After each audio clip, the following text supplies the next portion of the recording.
and YouTube. There we go. Lovely.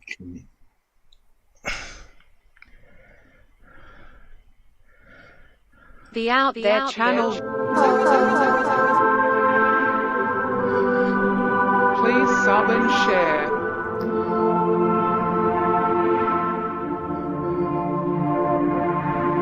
Searching for the truth. UFOs, aliens, greys and ufology. Real images, real stories, real videos, real cases, researched and investigated by professionals in the field and cutting-edge discoveries. Multiple witnesses, abduction accounts brought to you by Team The Out There channel.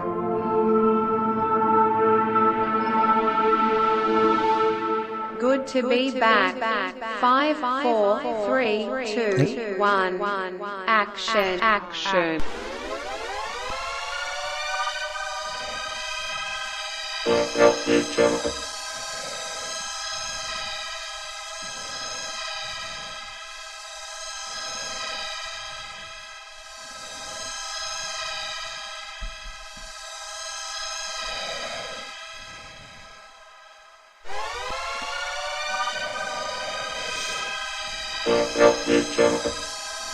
I have to create a new intro sometime too. Getting a bit dated, that one now. Hey, yeah. That's some people on the side chat. Okay. Yeah. Let me just live. Yeah, we're live now. Let's just see. We'll just wait for some people to catch up. We've got the CPU would kick in. I had someone from Forde, was it? I just saw someone pop up there. Still waiting for the CPU. Here we go. Here we got Pilled. Right. Yeah, Pilled. Here we go. 30. Hi, oh noes. Thanks for joining us and saying hi on the side. And we got Michael King out there at the moment. Anyone else out there? Say hi on this side. We got special guest Robert George Farmer with us. UFO. What's the title should I give you? UFO historian, UK, UFO researcher. Most of what I do is archive stuff anyway, like, you know, if there's anything happens on my patch, obviously I'll go out and talk to the witnesses, but mostly I'm talking to people with video link, you know, because they're too far away. Yeah, it's not practical for me to go driving all around the country when I've got my little dog here. You're still working with SCU, is it? SCU? I thought you were part of SCU. No, Scientific. Part of SCU. Yeah. No, in fact, I'm not very happy with the way they're going, to be honest. No, I have to agree with you there. Yeah. Yeah. So I'm sorry, the dog's just opened the door, just close it. Yeah, they went into the deep side of psionics, didn't they, recently? Well, they got people from it that's sort of corrupting them. Now, what's going on here? Some flashing going on. Some strangeness happening. We don't want no strangeness. So yeah, we got Liz joining us from America. How's it going? Yeah. So you probably haven't seen Robert before, but I suppose we're going to do a year in review for 2025, and basically what we usually do, expose people as frauds and the hypocrites and the stupid stuff that's going down in ufology this year. I reckon ufology is slowly being destroyed from within, not without. So yeah, Merry Christmas to everybody, and I hope you have a good New Year's too. Yeah, we'll start off now and let Robert have his say, and just relax. And if you got any questions, just add them into the side. And I might open up open lines if you want to come on voice and have a chat or ask questions. We got him to 1 o'clock, I think he said. So we'll see how we go. Yeah, Robert, it's over to you now. No, the only thing I was going to say about SCU is they're having these conferences now, which are obviously generating money. Now, the thing is, if you have guests like Ross Coulthard, you know, that kind of reflects on your credibility, doesn't it? Yeah. You having guests on that introduce the likes of Jake Barber and that, and it just becomes like a big sham. I mean, there's no scientific proof at all for psionics. So, you know, what are we doing with these people on the show? I really don't know. It sounds a little bit like MUFON to me, where they're more interested in making money and selling tickets and T-shirts and hats and not actually doing any research. Well, I mean, they are. But I mean, if you look at some of the videos they're looking at, they've all come from dubious sources, like the 3 videos that came out in 2017, you know, with the New York Times article. What was it? Got glowing orbs and black money. So they're still looking at, I think they're dubious just because of the source. And then they're looking too at some of Jeremy Corbell stuff. Well, that's not dubious. I don't really know what is.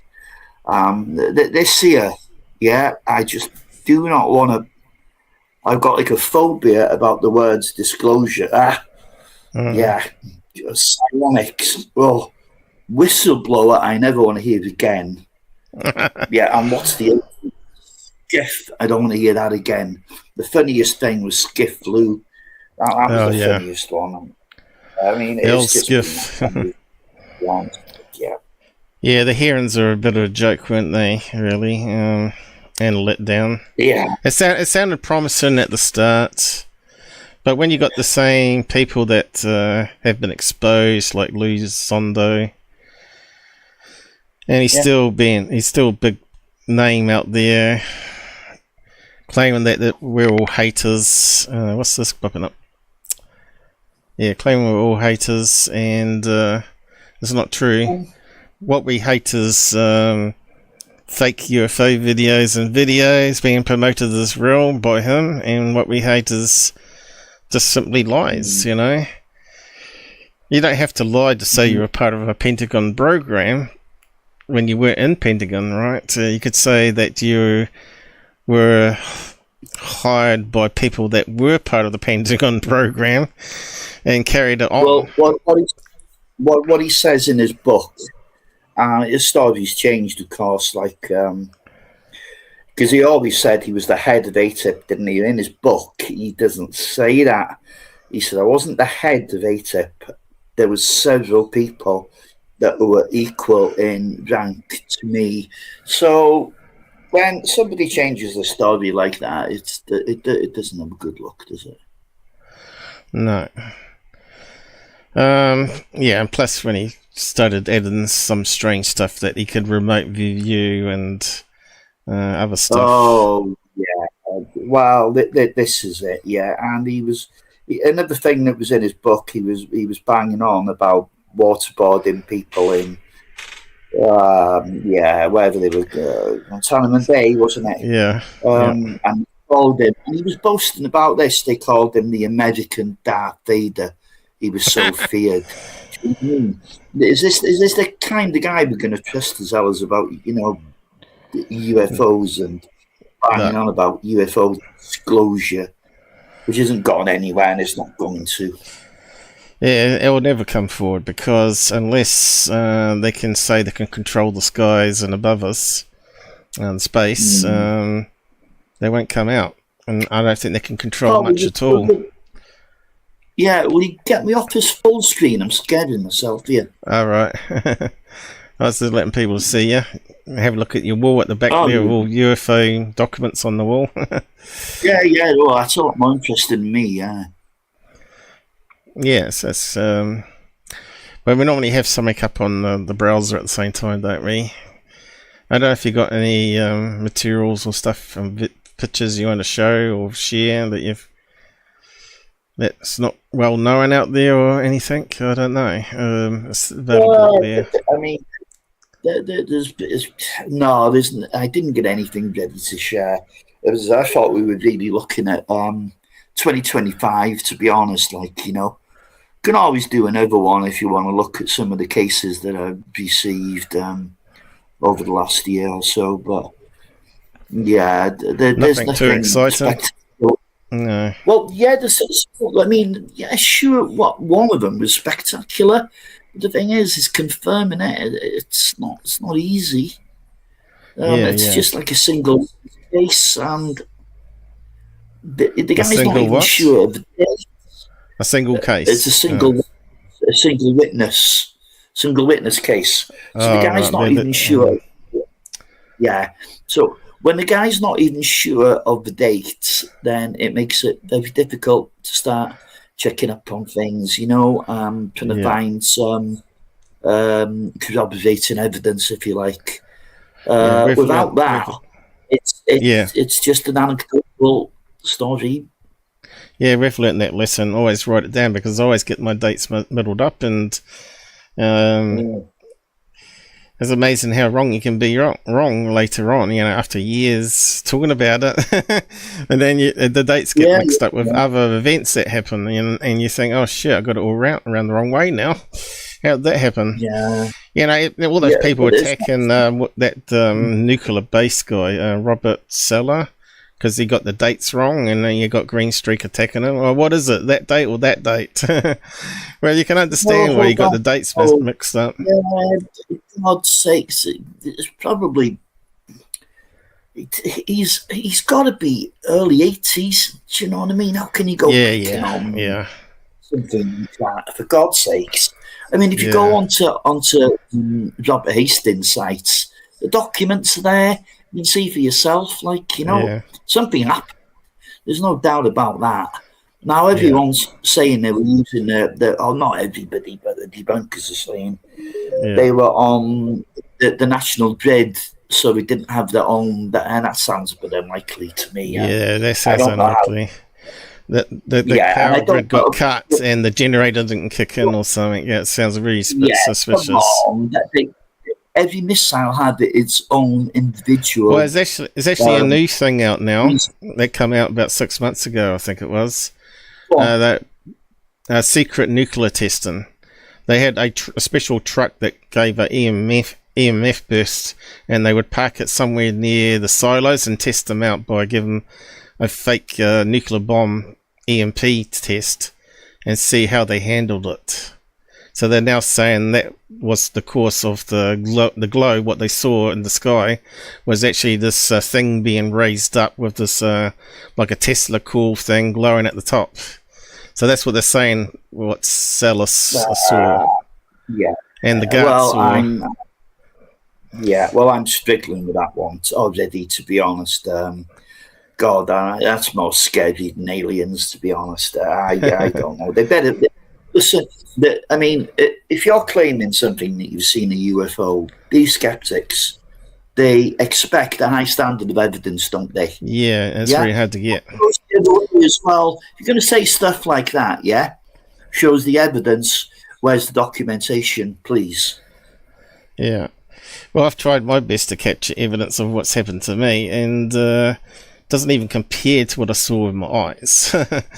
And I know it was real. When I had the tall Nordics standing in the doorway, I really thought those people were actually in the house, and the parents let them in, because they sell honey at the door. You see, Dad's a beekeeper, so I thought nothing of it, and I thought, well, that's a nicely dressed person in white suits of all things, but like Fantasy Island quality, And I thought, oh, she's actually coming here for honey. And she just simply vanished. I rubbed my eyes, and then she wasn't there anymore, and I said to the parents, where's she gone? I've never ever forgotten that event. And the other one that was the best one was when this beautiful young girl, we're talking about extremely beautiful, blonde, long hair, nicely dressed as well, and she waltzed into the kitchen from the same doorway. I was in the same chair, and I thought, what the hell's going on? I'm thinking, how have we got an event happening here? Try not to blink this time. And of course, I didn't have the cameras back then, and it's something else I never forgot, and I wish I could actually record it in my head and show you guys what I saw that day, and it was just amazing. And I didn't even realize she was only half formed. She was only the top half, and the lower half was missing, and she sort of glided into the room, just like people. You hear all these stories about people seeing apparitions that seem to glide in, and they look like solid 3D people, and then they simply fade away or vanish. That's what it was exactly like, and I'll never ever forget it. It was just amazing.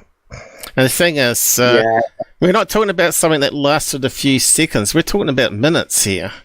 These people were standing in that doorway for a good 1 or 2 minutes, and this girl glided into the lounge, and she was looking at this dog through the sliding door because he was locked out and complaining to come in. And I wasn't going to let him in. I wasn't going to move or anything because I just wanted to see what was going to go down. And then Dad come into the kitchen, didn't even notice her, and I thought, this is very strange, but I've got to see what happens. And he goes into the other room and opens the curtains, and he comes back, and he walks straight through her, and I thought, wow. And I said to him, you just walked through a beautiful young lady. He said, get out of here. You're hallucinating. And she looked at him and looked at me and turned around and simply glided back out from where she came and disappeared. It's just amazing. And there's no way I don't think I would have been able to capture that even on camera, because somehow I think they can project into the person's brain or multiple people's brains who they want to communicate with or whatever, interact with. But yeah, it just makes me want to more explore it and hope it happens again, and hopefully I've got my cameras going, maybe I can catch them out. But I've had probably replaced 15 power supplies to my cameras in the last 3 years. That's how ridiculous it is.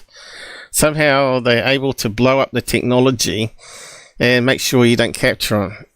And there's days where I feel like something's happened, but I don't remember anything, and I think something happened. But I just can't be bothered looking through all the videos, because I know it could be something I'm missing every day or every week. But I think technically something's happened and they're no longer around anymore. But sometimes, just occasionally, once every six weeks, I think there's like an apparition in the house, something going on. Mum senses things as well, and but we never ever see anything. She did say was looking at my cameras, because I've given her access to the cameras so she can look at the security of the house and who is at the front door. And one day she reckons she saw this bright orb fly down the hallway and disappear. And I said, okay. I said, well, it could have been a bug, it could be dust, but she said it was amazing. So I don't know, it could be stuff happening all the time. It's total random. You can't sort of plan ahead. That's the thing with Zondo. I totally knew Zondo was total bullshit when he came up with that story of the orb going through his lounge for 3 years, and he didn't get any picture or video or even after, you do it after things. So with the family, so did you just see the orb go through our house and we didn't manage to capture it? You do little interviews, because he was meant to be part of that program, and he would have had to take it into a superiors and say, this is happening in my house, and here's proof my family saw it as well, because I interviewed them. And you would think he would have got his team over to his house, set up cameras for him free of charge, and monitor his house 24/7, hoping to capture this event again. And obviously it happened several times, didn't it? So something's not right there with his story, you know, and why people still follow him, I don't know. Yeah, can I just say? Okay, Yep. yeah. This guy was supposed to be on Al Qaeda's wanted list, but he's got no CCTV in his house. It sounds a little bit unlikely. No alarm system, no nothing. Yeah. I think all that story was a filler for his book.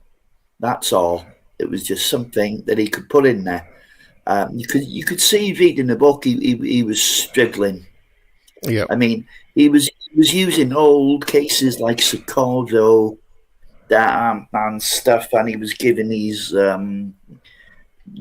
pretty lame, you know, versions of it. And there was the other one, Calabris as well. He spent quite a bit of time on that, and because what he was doing, he was pushing the bad alien narrative, you know, Yeah. which he's done from the start. Yeah.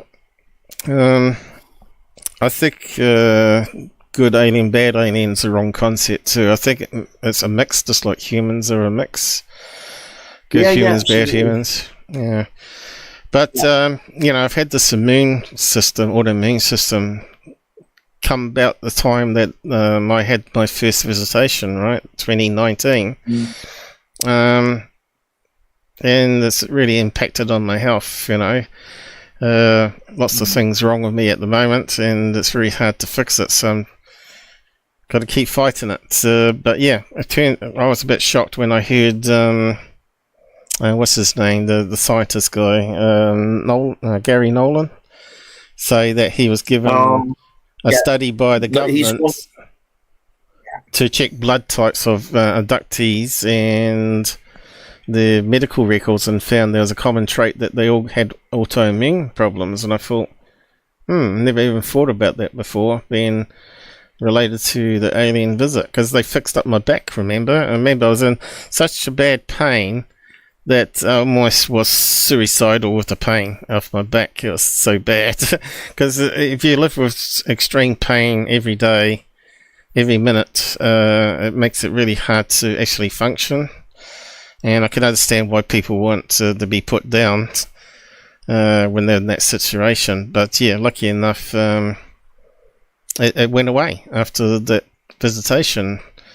And it's mostly stayed away, you know. But since I've, you know, now got this adrenal gland problem, and that makes me like super hungry now, incredibly hungry all the time. And you're fighting that because you're trying to lose the weight and the fluid build up in your legs and ankles. Yes, it just makes it really, really hard to diet and not eat. And yes, I don't know if you've ever tried sleeping on while you're hungry. It doesn't sort of work. It sort of keeps you waking up. But yeah, I've got to fight it, and I've got to keep on going, else I won't live long, you know. I'm near, you know, I'm not quite 60 yet, so I'm getting up there though. Yeah, me too. Next stop. Oh, you look pretty healthy. Yeah, okay, but back to Gary Nolan now. I don't trust the word he says, Paul. He's one of those, that Zondo team. I mean, you heard with Jay Anderson. Hear me out. You heard with that Jay Anderson interview, where as soon as he started to turn on Lue, Gary Nolan was phoning him up and saying, "Come on, what are you doing? You're supposed to be a team player. Don't you want to be on the team?" How can we trust what he says? Yeah. CIA Gary, come on. No, interesting what he said. Yeah, but no, I don't. He's another one of those spooks. Yeah, you can't beat researching it yourself and knowing you've got the evidence yourself to prove it to yourself. Yeah, we don't have that access, do we? We don't have access to the greater community, no.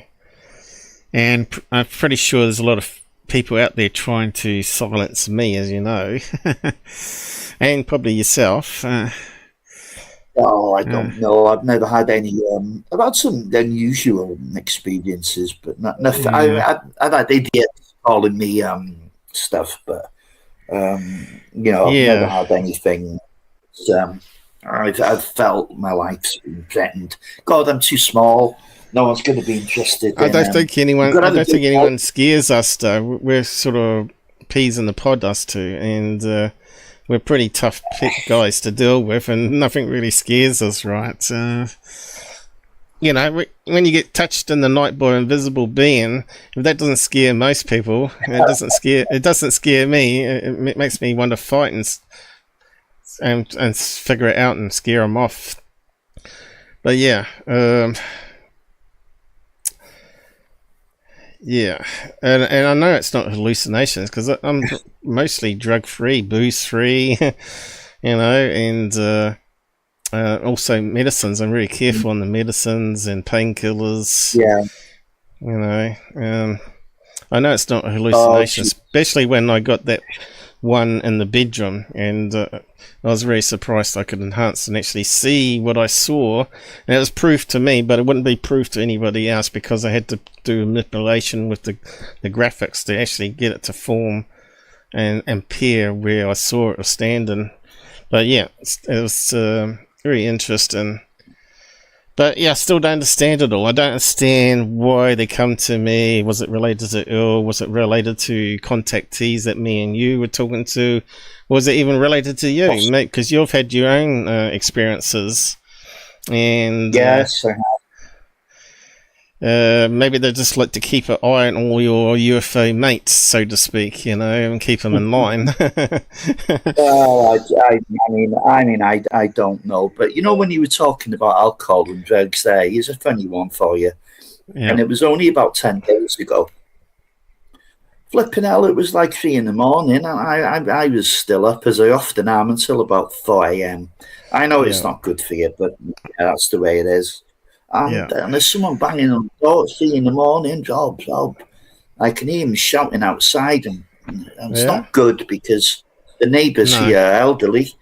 And anyway, I let him in, and he comes in, and he's all excited. And I said, "Oh, look," he said he'd seen the UFO. Right now, I won't mention his name, but he takes prescription drugs. He does, and he's not prescribed them, if you know what I mean. He's getting them on the black market. And so I thought, oh, hold on, what is this? So he describes what he's seen. Yeah. And he said it was a line of orbs. And I said straight away, okay, look, I don't know. But it sounds like Starlink.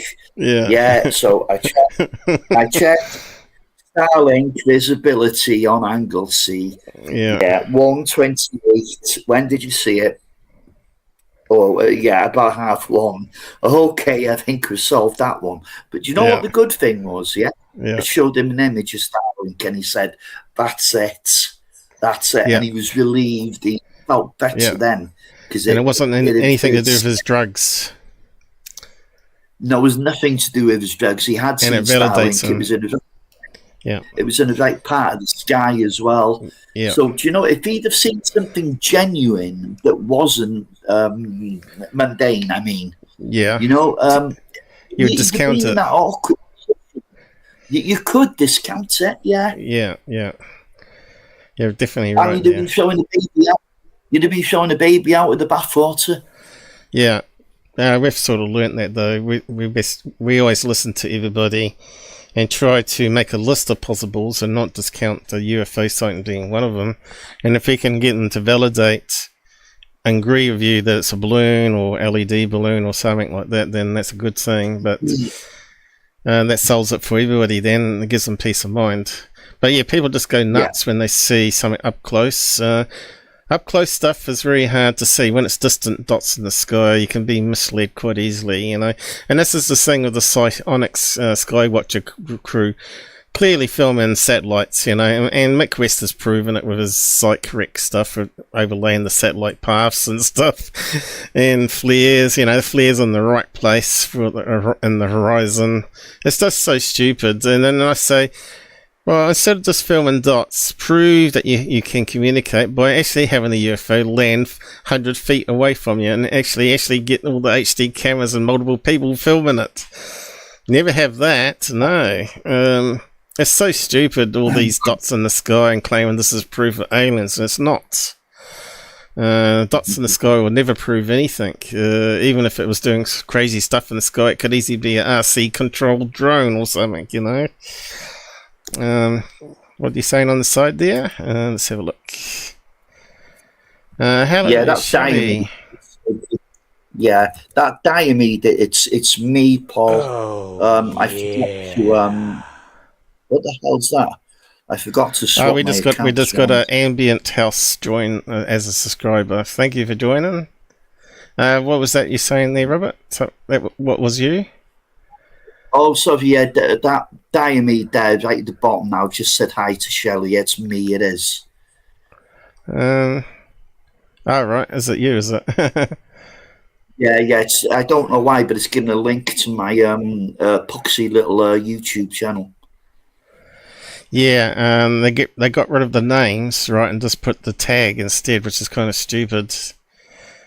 Maybe they're trying to stop fraud, maybe? I don't know. No. Yeah, because it creates a unique name. So if you did a tag called Stephen King, the real Stephen King, you can't actually do it at Stephen King. It would be Stephen King number 2 or number 3 or something else on the end. And that way people can't pretend to be you see. And it's more obvious. I guess that's why they've done it. For security reasons. Okay. Yeah. Copycats, as he called it. So we got quite a few out there now listening in. Anyone else got their own stories? That's going back now. That's the source code. One donated £10 through Super Chat. Hey Rob, nice to hear you again. Slightly smiling face. That's from Mr. King. God, you were lucky to see. Thank you, yeah. Source code 01 says that doesn't sound right. Touched in the night by an invisible being. Yeah, I can see what he means. Source code 1 is Mr. King from Scotland. Michael King. Michael King, you know him as Michael King in the past live shows. Now, because of Google naming, it's changed it to source code 1. Okay. Yeah, so, I lost where we were going with it.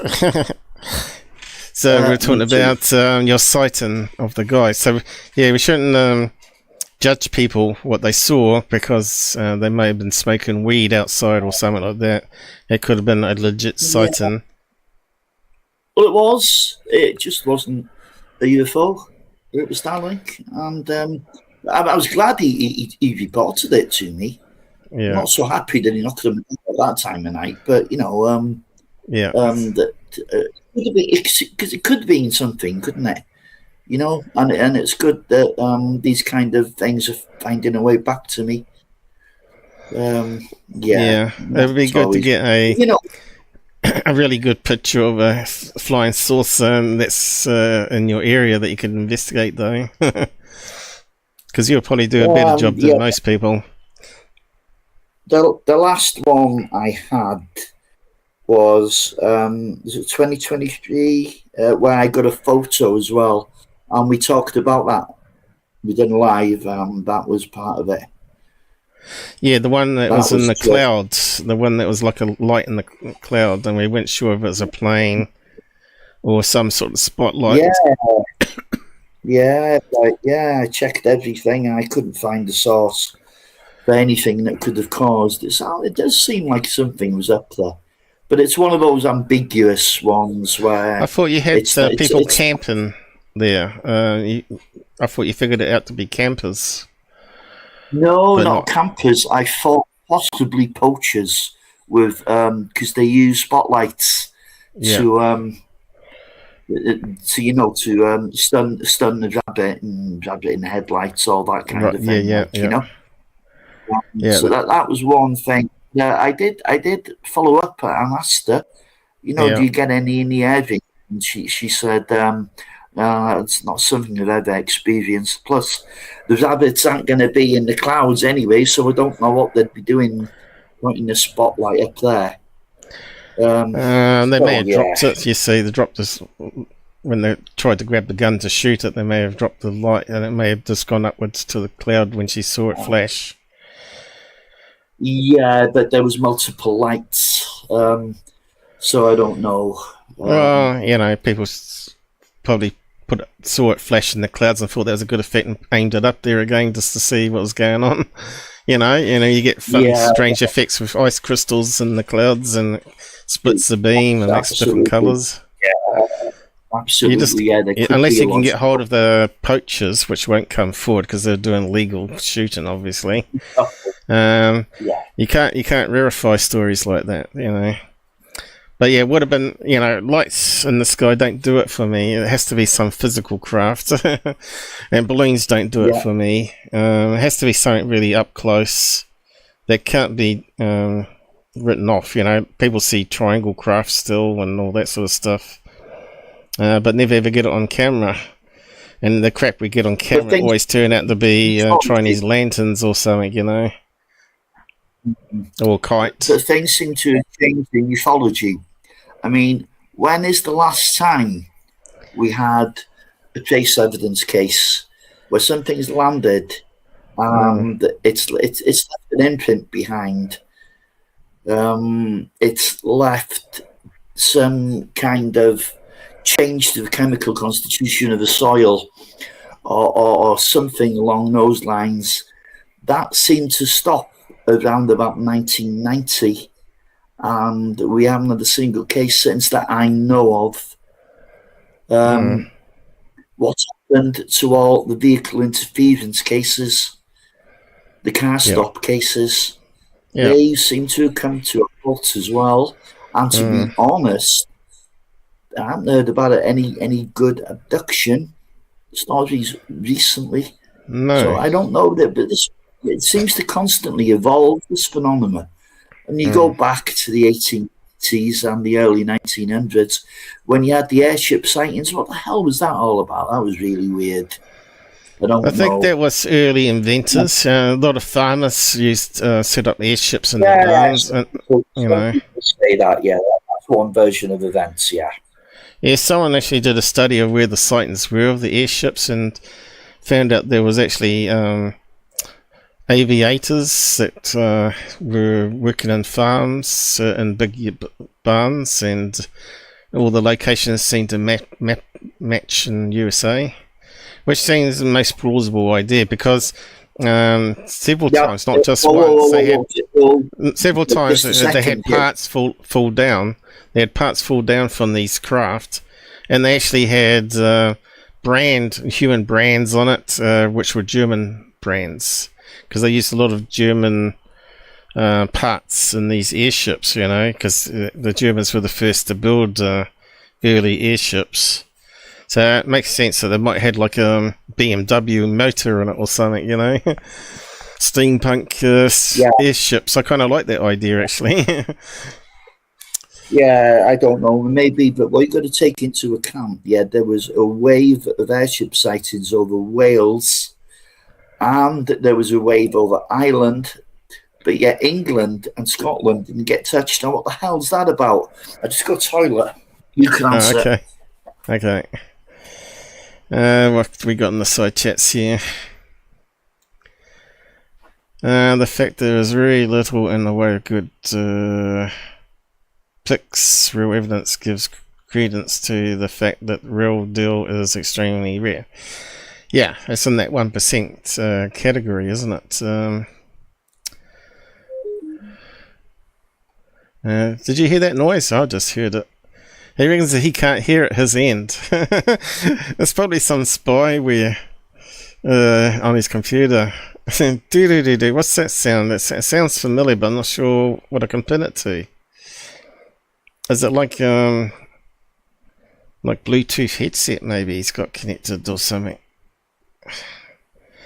Yeah, I noticed audio is cutting out. I'm not sure if you're noticing it at your end. If I talk a wee bit too loud, it comes out loud on his speakers, I think, and it cuts out. It tries to noise cancel, and it cuts us out talking. So I have to be very careful that I don't talk when he's talking, and it's a bit hard to do because there's a wee bit like about a half a second delay, I think it is, between New Zealand and UK at the moment. Did you I think it's a disconnected device? I think it's a little bit more. So, yeah, sorry. yeah, I think it's a little bit more than half a second, Paul. I think it's more like a full second, which causes us to talk over each other. So, but it's not ideal. But I mean, it's from the UK to New Zealand, isn't it? So yeah, really it doesn't cut out though if you wear a headset and just use your mic on your laptop. But I know you don't like to wear headsets because it gives you a neck ache and stuff. But that's all right. If I shut up and then you repeat, then that solves the problem. Yes. So, what do you think of James Fox's movie rebrand? Oh my God! Well, look, the party piece of that documentary was Jason Sands. Now, I think to put that guy in front of the camera was an offence because I think he's got some mental problems, and it was only I don't know, a couple of days later that it came out that he said he was being sent back in time 20 years to kill these. Forward in time 20 years, which was the Corby Good 20 and back thing, isn't it? You know what I mean? It's not garbage. And he said he was murdering aliens in caves because the military forced him into doing it. Otherwise, they were going to kill his family. And this guy is. You listen to him, and there's obviously there's something a bit wrong there. Yeah. I almost believes what he's saying as well. That's the thing. The James Fox, to put him in front of the camera as his grand finale to the end of that stupid, what was it, Moment of Contact documented. His James Fox's reputation now, I know people like him and all that, but when you get into a close circle in ufology, I've heard things about James Fox. I'll say it, he's not a nice guy. He's got a really nasty temper. I think he's naive. I think he's naive. You think he's naive? I thought he was just being dishonest. I don't know. Who, Jason Sands? No, James Fox was being... he comes across naive, but I think he's just being dishonest with himself because it sells, right? You got to keep going, else people stop following you. If you say, "Oh, yeah, that golden fish from was it Incas, Aztecs? I can't remember which one it was now," which is actually just a pictation of a fish. What's their popular fish down there? Catfish. So this is an image of a catfish and not actually an aeroplane. He's not being honest to people in himself by pushing that on documentary still. Saying, look at this ancient technology here, it looks like a plane. When we all know it's a fish. And that Gordon Cooper one clip that he put in his movie, which we all believed for some time, only find out that he was actually on the base when that actually happened, and there's no way Gordon Cooper saw it happen. It's another kick in the guts as far as I'm concerned. And what else can you believe that comes out of James Fox's documentaries? If he got that wrong, what else has he got wrong? Well, to be honest, he's rolled over a lot of old stuff. I mean, he got a new interview with Gary McKinnon, but Gary McKinnon's story has never changed. He just said exactly the same thing. Stuff, yeah. So go on the internet and find plenty of interviews with Gary McKinnon from years ago, and he's saying the same thing as he did docu with James Fox. So why are you paying for that? Yeah. Unless he's gonna draw pictures or add something new that he never ever did. No, there was nothing like that, to be honest. Yeah. So he was questioned about Jason Sands, and he said, if you keep with this line of conversation, I'm leaving the show. And his face was all screwed up. I know a couple of people who he's threatened to literally murder, kill, because they don't like what he's done. Do you know what I mean? So that's the type of thing he's been doing over the years. So he's not as popular as you think,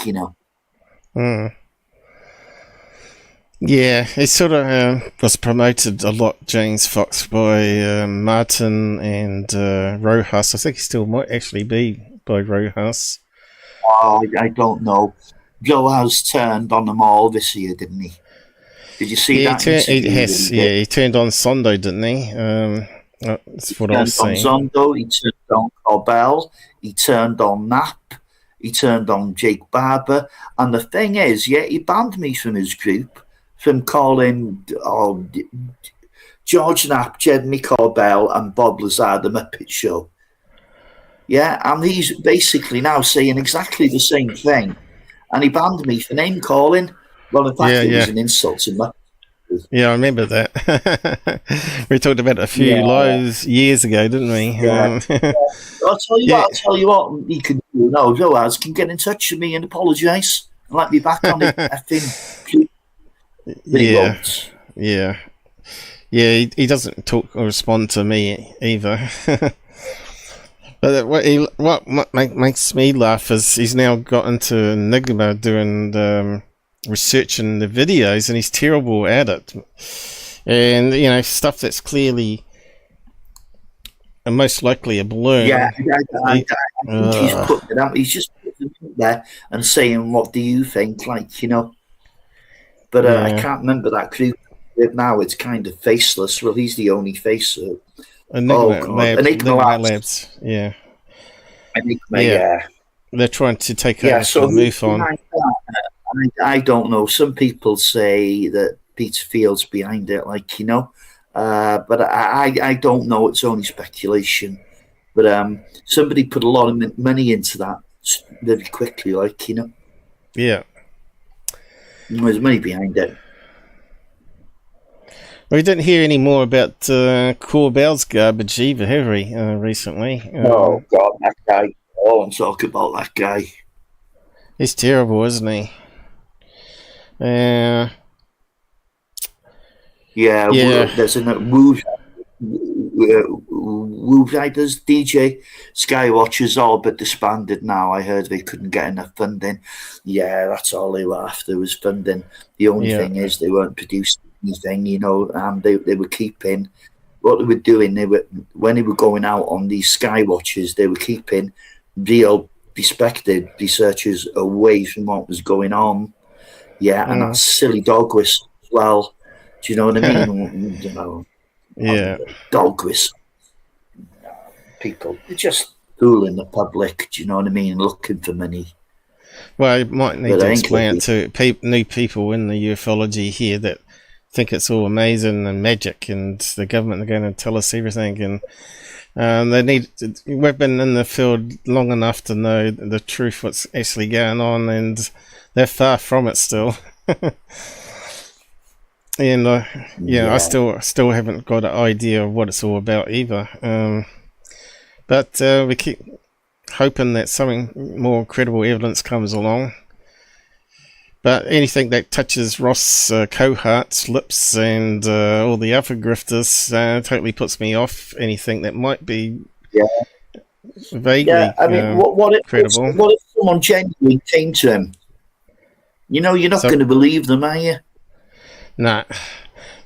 Especially when you got them appearing on all the Shills channels, that good channel show guy. I really, really hate that guy. He's terrible. The double show, Matt Forde. Yeah.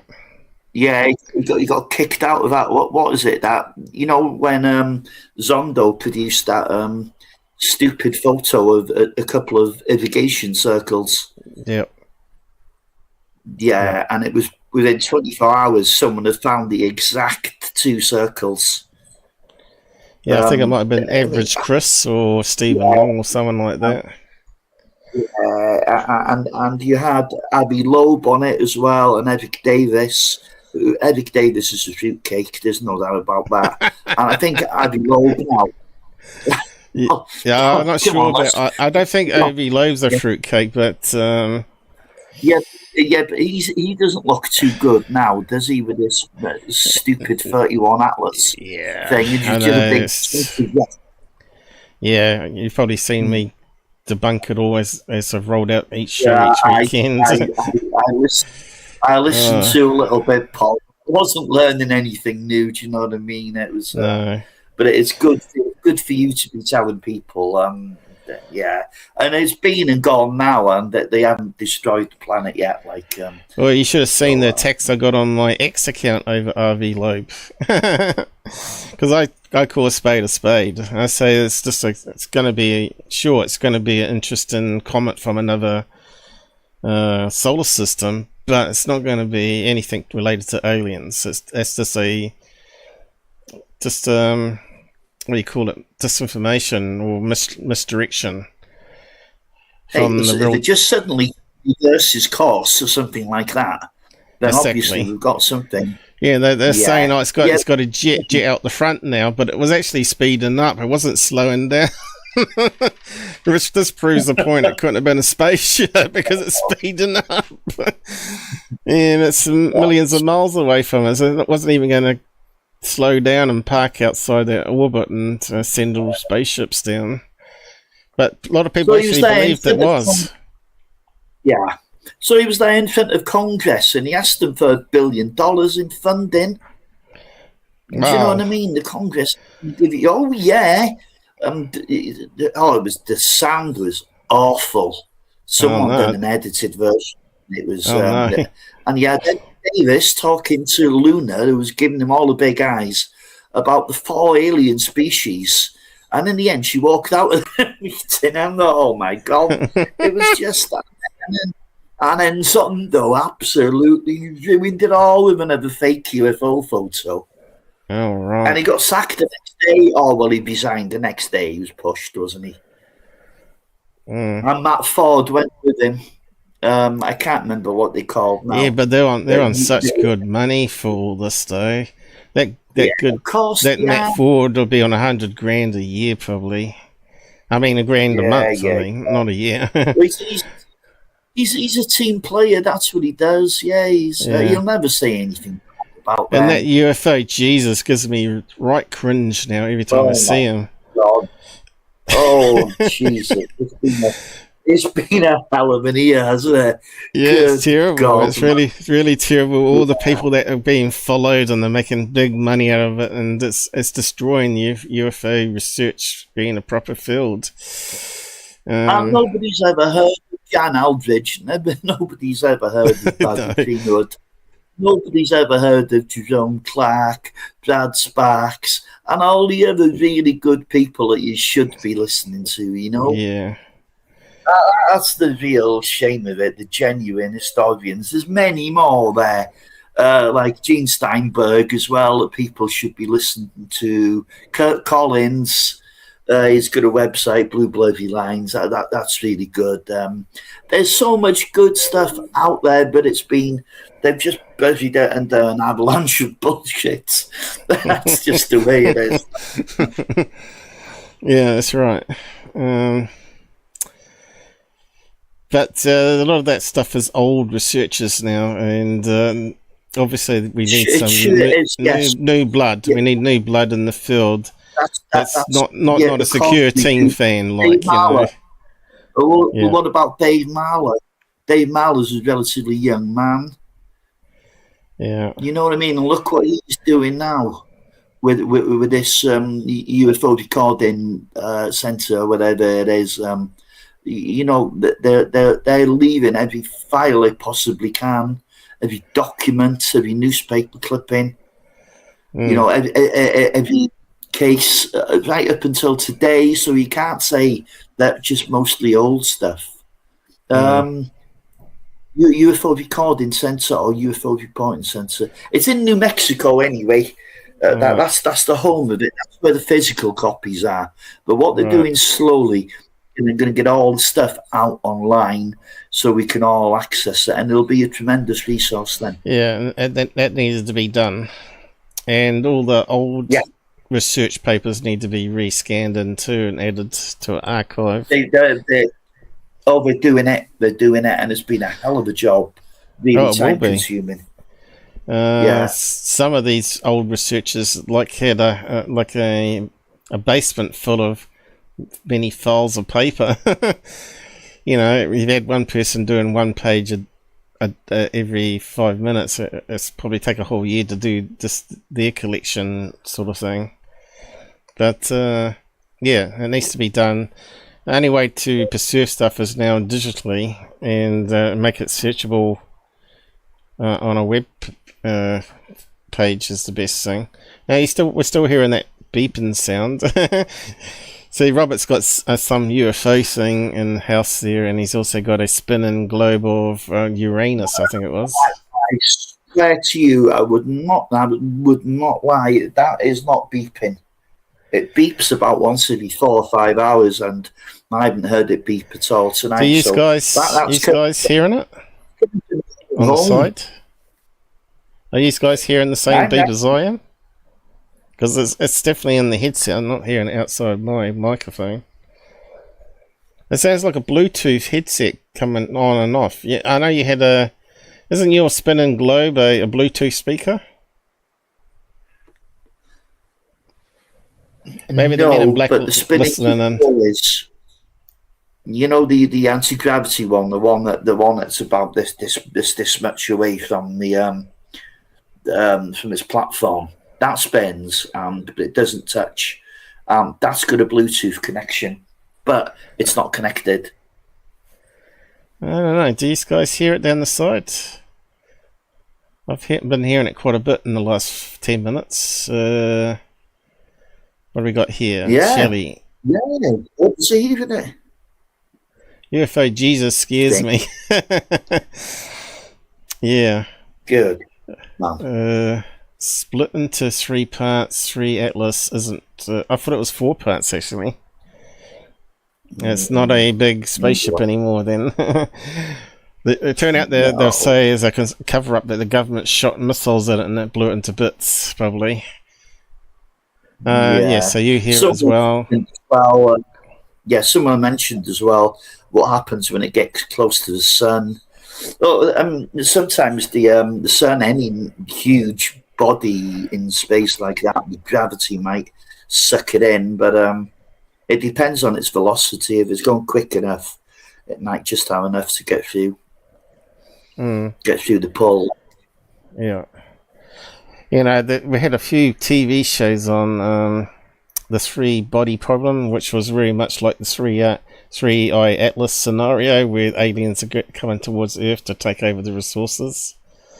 The next season should be better, actually, where they're trying to break their hold over their science progress. Somehow they're corrupting the scientists' minds and experiments going wrong, so the humans can't progress before they get there. I'm not sure if you've ever watched the sci-fi, but it's actually not too bad. It's very theoretical, using all the sort of stuff out there in science at the moment, dimensions and string theory and all that. Sounds interesting. You should watch it. You'll probably enjoy it. It's quite technical. The Chinese version is the best one. It's 30 parts, I think, and I think they did it better than Netflix. That sort of did it sort of like they cut out a lot of the story and the character development, but it still wasn't too bad if you want a quick version. The Chinese one's more solid based on the books, but yeah, the next season should be a good one, I think. But yeah, they have like this super strong what do you call it, like a Kevlar, and they use that in the end to stop what they call it, these terrorists that were actually in communications with the aliens. So I won't ruin it, but yeah, it's quite well worth having a watch of it. It's pretty a shocking end to it, actually. But anyway, it caught me out. Yeah, it's a bit hard to discuss stuff if people haven't watched it, though, you know, or don't want to ruin it for people. I have been watching a few sci-fis lately, some even old ones. Ready Player One, is it? Where it's actually like Tron. I don't know if you've seen the Tron movie, but they put on the headset and go into virtual reality that way. It's quite a good movie if you've not seen it. Yeah, it's got some pretty good graphics and effects in it. What else has been on at the moment? We've got Stranger Things. Season 5 is now out. Although they're adding in the wokeness, and now we've got gay couple stuff coming into it. And what else? Although it's still quite an enjoyable thing. Makes you wonder how long it keeps on going for. It was really made for kids, I think. But it's still okay to be watched by adults. What's the other thing that was on that was hilarious? Oh yeah, that Creatures in the Sea, like Man from Atlantis. That was actually an offshoot from the new Doctor Who series or something, apparently. But I stopped watching that once they turned Doctor Who into a woman. And I thought, nah, that's it. And then they turned him into a gay man. And I thought, well, that's it. Definitely no more Doctor Who for me. That just ruins it. Oh, you got the sport on the TV, have you? Oh, sorry about that. It's alright. As long as it's not more than 5 seconds of copyright material. Oh, God, yeah. Yeah, I was just talking about the recent sci-fis that have been on in the movies, and of course you've got Avatar, the latest movie out now, which is, to me, is pretty good, but it's still it's no different than the last movie, you know, the number 2, wasn't it?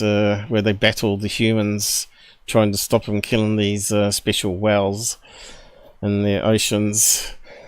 Those men are just terrible. They like to kill everything. No, that moves us on to something else, doesn't it? Movies out in 2026. Spielberg, Disclosure Day. What you think? Yeah. Discuss. Because these UFO podcasts are making it out it's going to be, this film is actually going to be Disclosure.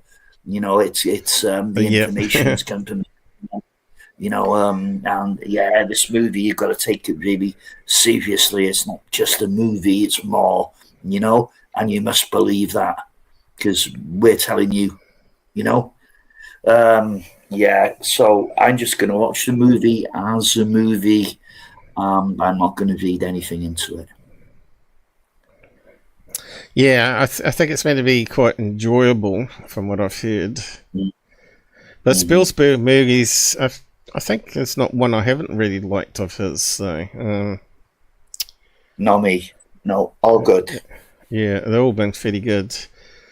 Did he do Signs? Was it he's the one that did Signs, or was it? I don't think that was. I was based on Crop Circles, wasn't it? Was it Mel Gibson? He was the actor in it. I don't know if he was the director of it, but he might. Yeah, he was the actor. Yeah. Well, even he's been doing some. He's been doing some interesting stuff. Okay. Russell Crowe. What's the Russell Crowe one that came out recently? That was pretty good. Nuremberg. They redid Nuremberg. Remember there was a old version, then there was like a 2015 version. Now they've created a new one with Russell Crowe, and I thought that was expert acting and well script written. It seemed like you were actually there and listening to this guy. It's so realistic. And yeah, so if you've not seen Nuremberg, go and check it out. 2025. It's well worth a watch of that movie. I think it's quite a fair long one too. I think it's might be 2 hours or more. What's the other good stuff that was coming on lately?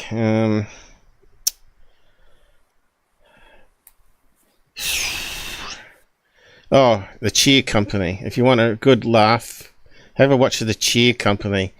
It just gets more crazy and crazy as you go on. It's actually like watching ufology in self-destruct, but this has actually made it into another TV show called The Cheer Company.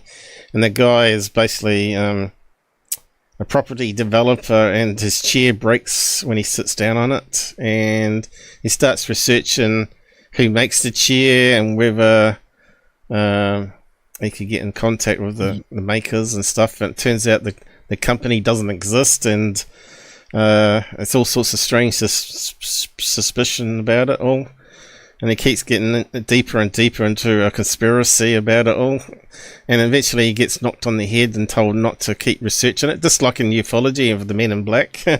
So you'll enjoy it because you can relate it to ufology. So go and check out the Chair Company. And then eventually the guy who knocks him on the head becomes his mate, and he ends up being a private detective for him. And he's a complete nut job, and he's addicted to porn. It's just really hilarious. It's just a great thing to watch. I think they're only like short episodes though, or they seem to be. I think the time flies past. And of course, when the guy falls down on his back, a lady steps over him, and he sees up her skirt, and it turns out that she complains about it, and they get him on the special program about sexual harassment and all that sort of stuff. It's just hilarious how it goes out of control nowadays. You get all this sort of woke and control freak woman out there. Yeah, but yeah, and the thing is, the guy reminds me of Bill Gates, even. So yeah, you're going to go and check him out. It looks like Bill Gates, early version of him.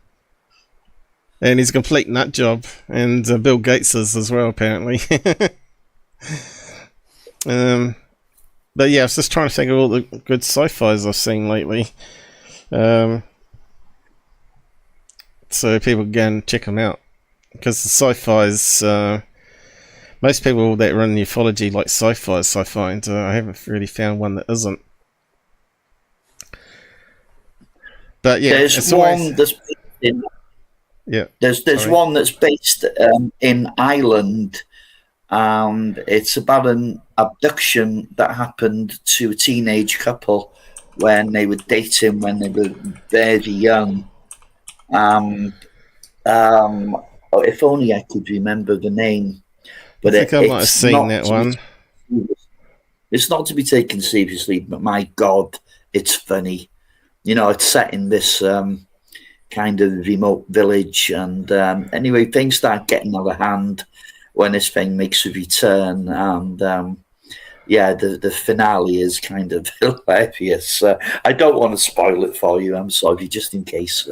What was it called? I don't remember. Oh no, I don't remember. I think a simple Google search. If you type in maybe, oh God, what was it on? It was on Sky. It was a Sky production.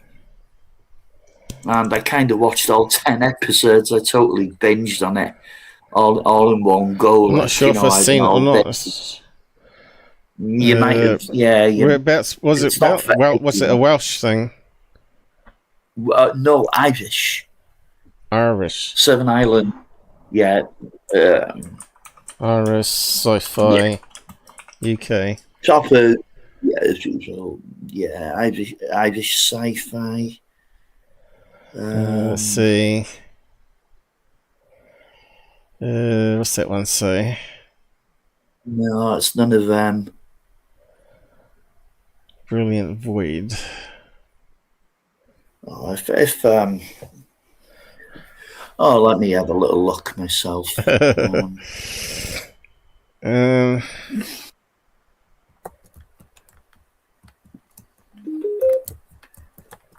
Stranger Horizons. What's that one? I've never seen one where it has a creature that runs around their farm and stuff. I think she's a vet. I found it. Yeah. I know yeah, Red it's Dwarf called. is like. Yeah. It's called Small Town, Big Story. It's a comedy drama starring Chris O'Dowd, set in Ireland about a Hollywood production uncovering alien secrets. I've seen that one. Small Town, Big Story. I'll look it up after the show. Anyone else got anything they've seen lately that we may not have heard? Put it down the side.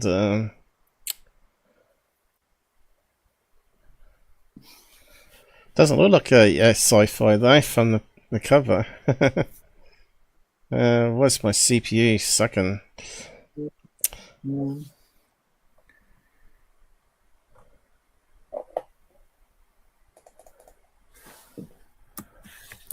Does anyone want to come on open lines at all and have a chat on voice instead of type down the side?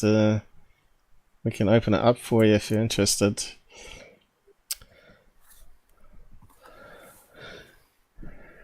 Yeah, so what we got coming up for New Year and sci-fi? Alright, you got Alien Earth TV series. I thought it was quite good, but it got stupid in the end. The girl could communicate with the aliens and control them, which is kind of stupid. Total ruined the original movies, I thought, in the end. I thought it was going to carry on and be as good as the movies. And it also got new Predator thing out, wasn't it? What was it called now? Where it goes back to their planets, and it's also a wee bit stupid. It's a wee bit woke. They got female robots that can beat up everything, basically. Oh, jeez. Yes, it's hilarious though. It's hilarious. It's not. I find it more hilarious that this alien gets outcast from his tribe and he ends up on this other planet, which is full of all these deadly animals and things. And he stumbles across this, because they're like android, half robot creatures, what do you call them? And she's been stuck in this bush with no legs, and he helps her out. And then she's just a total nag, and it just drives him crazy. And you think, the poor guy, he got shut out of his tribe, and now he's got to survive not being killed, and he's going to have to put up with this robot nagging him all the time. It's hilarious. So yeah, that was called Badlands. Have you not seen it yet? Predator Badlands. You should check it out. You'll probably find it hilarious, some of the wokeness in it, but the action in it's really good. The effects in it's really good. But unfortunately, I didn't think the makeup it was as good as the original Predator. It was like half-baked, like made really easy. Maybe because they thought they could get away with it, because a younger adult doesn't have so much extreme gory face. Or I don't know, it was a wee bit sloppy done that way. Yeah, so go and check out that one, Badlands. It's called. And of course, there's meant to be a sequel to the other one, going back in time, where it's Indian tribe. I can't remember what it's called now, but that's meant to be coming out next year, I think it is. And I think there might be another Terminator movie coming or something. Yeah, and Shelley's talking here about Skinwalker Ranch. She's beginning to think, is there anything about that really at all now? Well, I think that the best way to look at Skinwalker is not that silly television series. Like I don't trust the people involved, not at all. But there's been a lot of documents recovered from the local Mormon church. I mean, Utah is mostly Mormon, isn't it? Utah, yeah.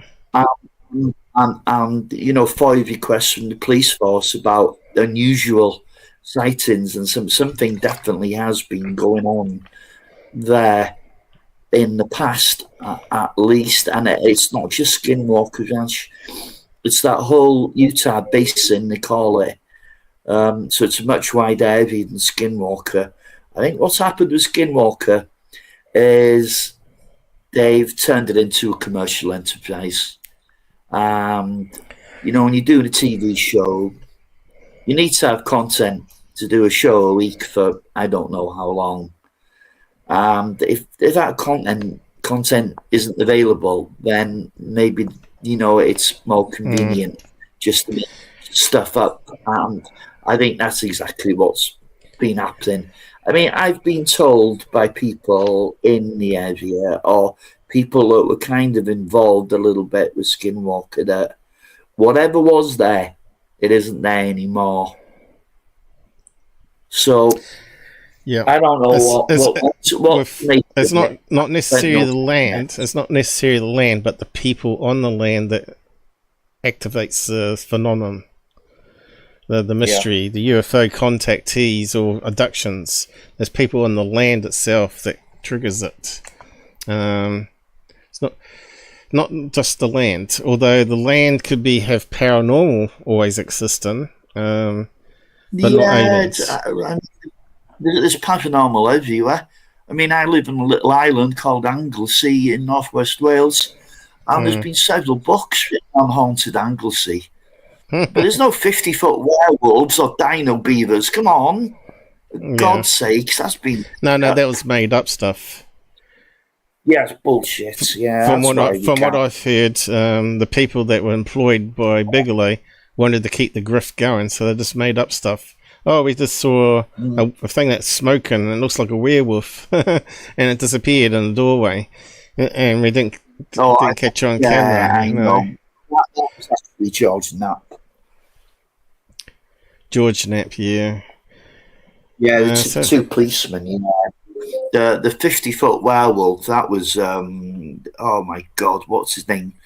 Travis Bloody Taylor, another government shill, another person from the Intel. Yeah, the Intel planet. I don't trust any of them. Since when did we ever trust Intel people, really, to be honest, like, you know? I mean, you go back to the 50s and 60s, and they infiltrated NICAP, and they infiltrated APRO, and, you know, they took all the information away, passed it on to the government, and then, well, possibly brought down those two organisations, which were, there's never been anything as good as NICAP and APRO since. MUFON is just, whoa. I feel I can say it a bit easier now that Earl's not with us anymore, but I really don't like that organisation. I heard something before passed away. In fact, can't do any harm now, kind of. Earl told me there was two like religious fruitcakes in MUFON, and they were on the board.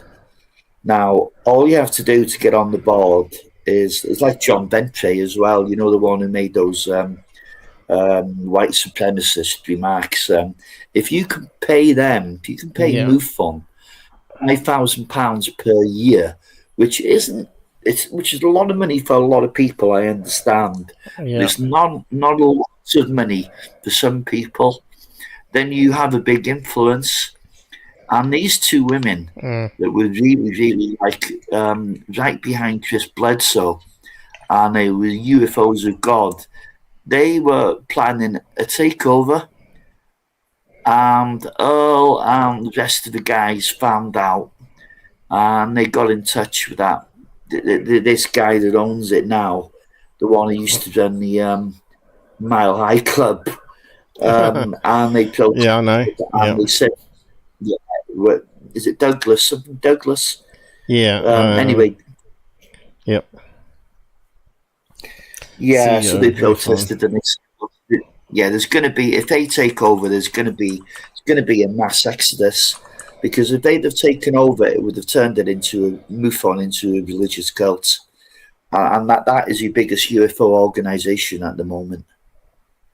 So you know, that's not who I thought. David McDonald. David McDonald. That's it. It looks like Jan Hassan there. He's good. Oh, that is the Jan Hassan. What's he showing us? The wrong. David McDonald, current one, yeah. But that's not the picture of him. They got the picture wrong. I think Jan Hassan's probably out of jail by now, isn't he? He only got 2 years, didn't he? Yeah, we weren't sure whether it was back to back and all that sort of stuff, right? Yeah, and that was, if any of them doesn't know, he went out to meet. Yeah, he was director of MUFON, and he went out to meet this child, basically, that was 14, 15. Fortunately, the child wasn't real, and it was the police that were waiting for him. And that came. That was a big kick in the teeth for ufology at the time. Yeah, it really was.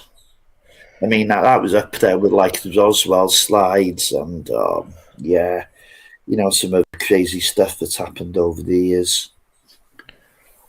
Where's the new guy? Oh, there he is, there, isn't it? The old fella. That guy, if I can get my magnifier to work. That guy there. Let me have a look. I can't see. Hang on, my magnifier's playing up. Hang on. Hold on. I'll just reset it. I'll just reset it.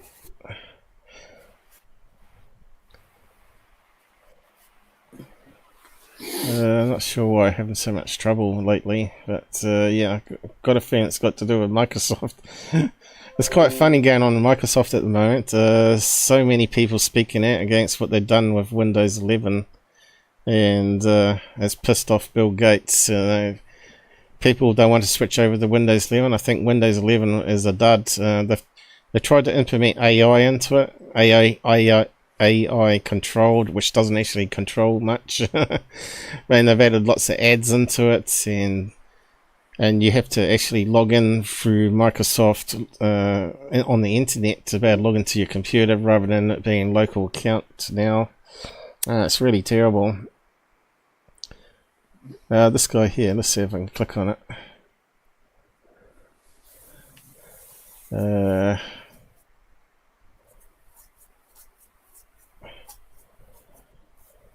There he is.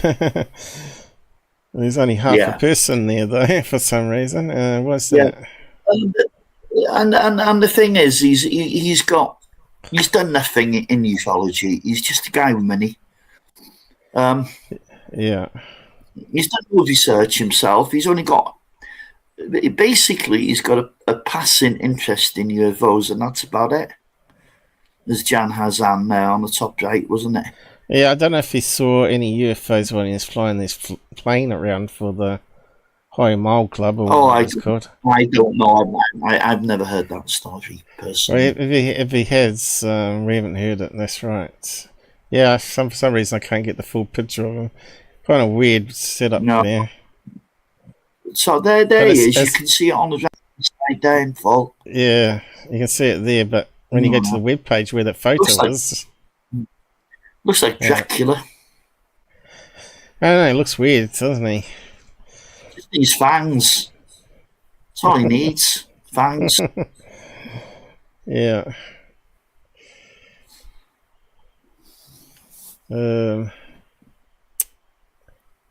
I'll just get that back to normal. Yeah, so if anyone wants to join us on voice, I'll just put the link out there actually now.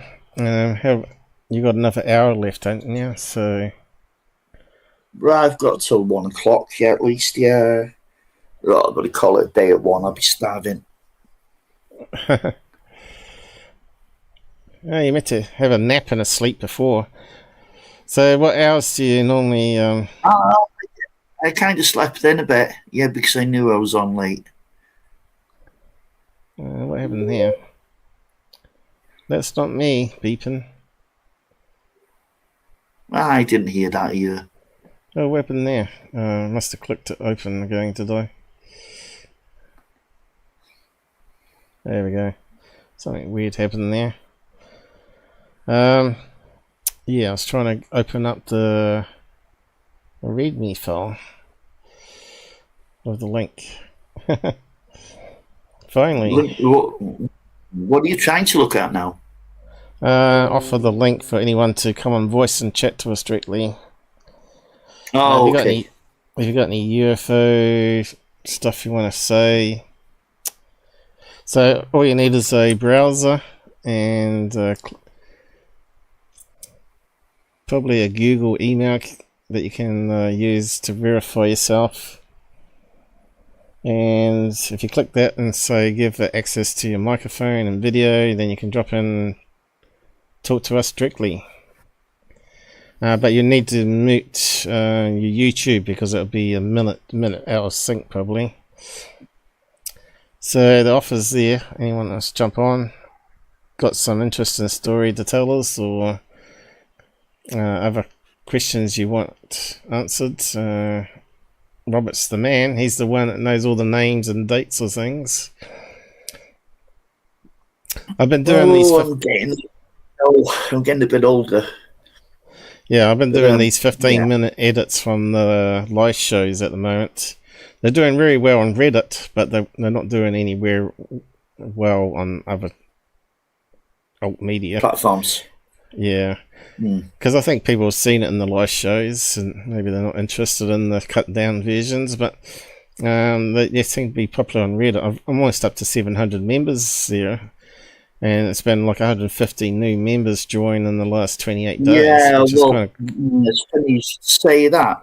ChatGPT has picked me up, and it told me quite a lot about myself, and it was mostly accurate. One of the sources it was using was Reddit. Now, I'm not even a member, and I thought, what the hell's going on here? I don't think I've talked too much about you on Reddit. Yeah, someone has been. But I think what's happened is they're scraping our Google scraping all our live streams and putting it into a script where it's searchable now. So it's possible, you did like 100 episodes with me, so it's possible that... Yeah, so it mentions the out channel, and it mentions your name when I ask for my bio, your name comes up in it, and so does the out there channel.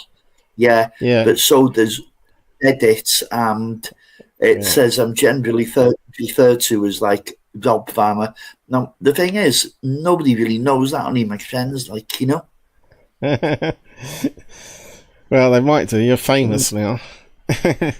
Oh God, yeah, sure. Well, your friends knew you're into UFOs. I'm pretty sure of that, surely.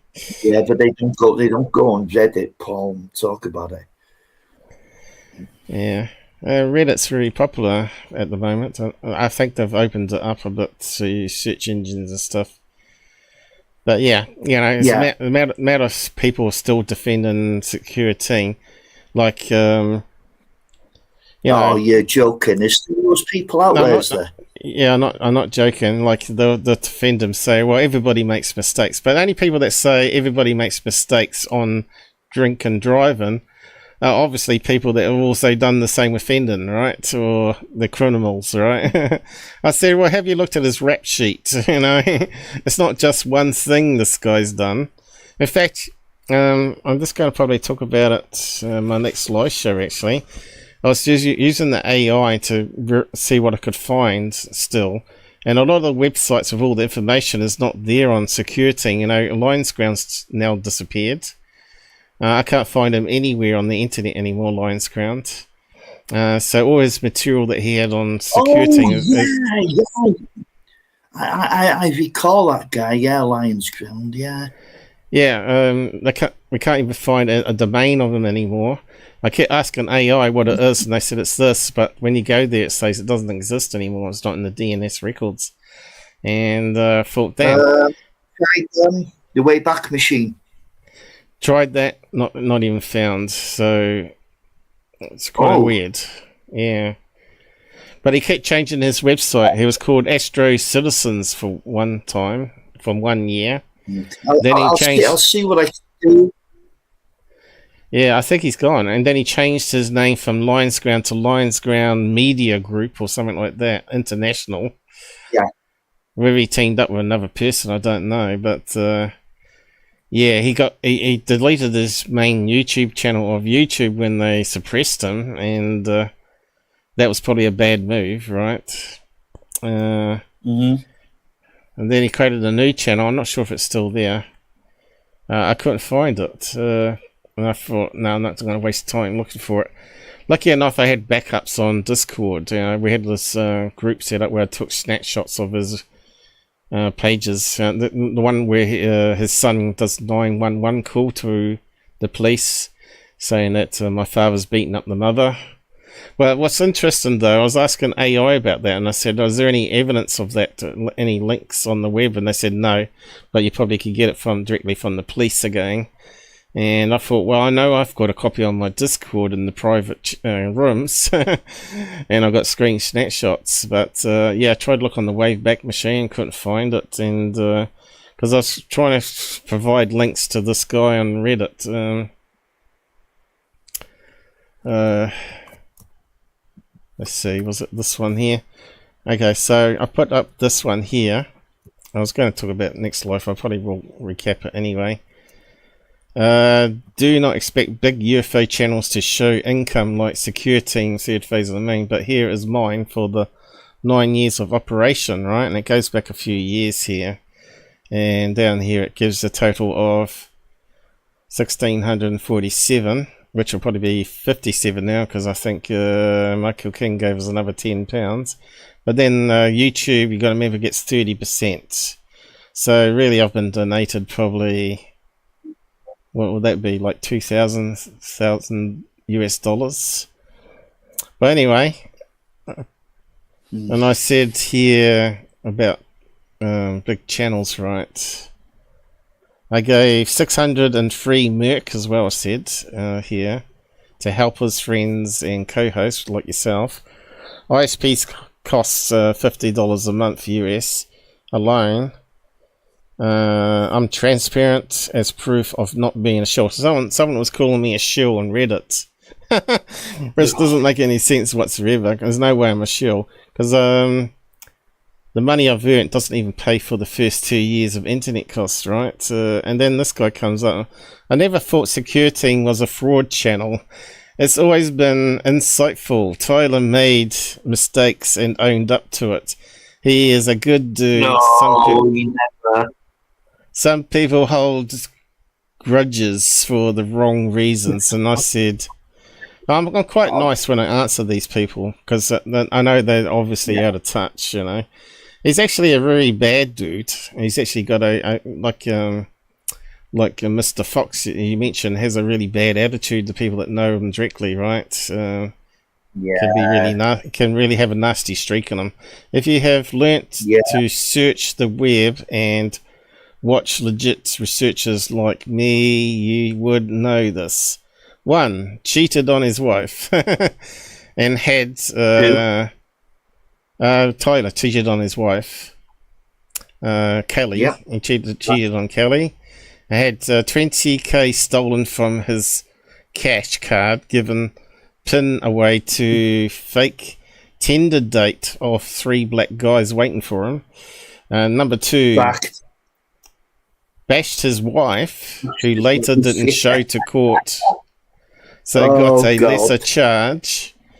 3, drove DUI, smashing 4 letterboxes and lying about it being Men in Black. And 4, made hundreds of fake videos, including mixing news clips with fear-mongering, using stock images and adding in UFOs. A lot of those people haven't seen because he's now deleted a lot of them off his channel. Now he's big.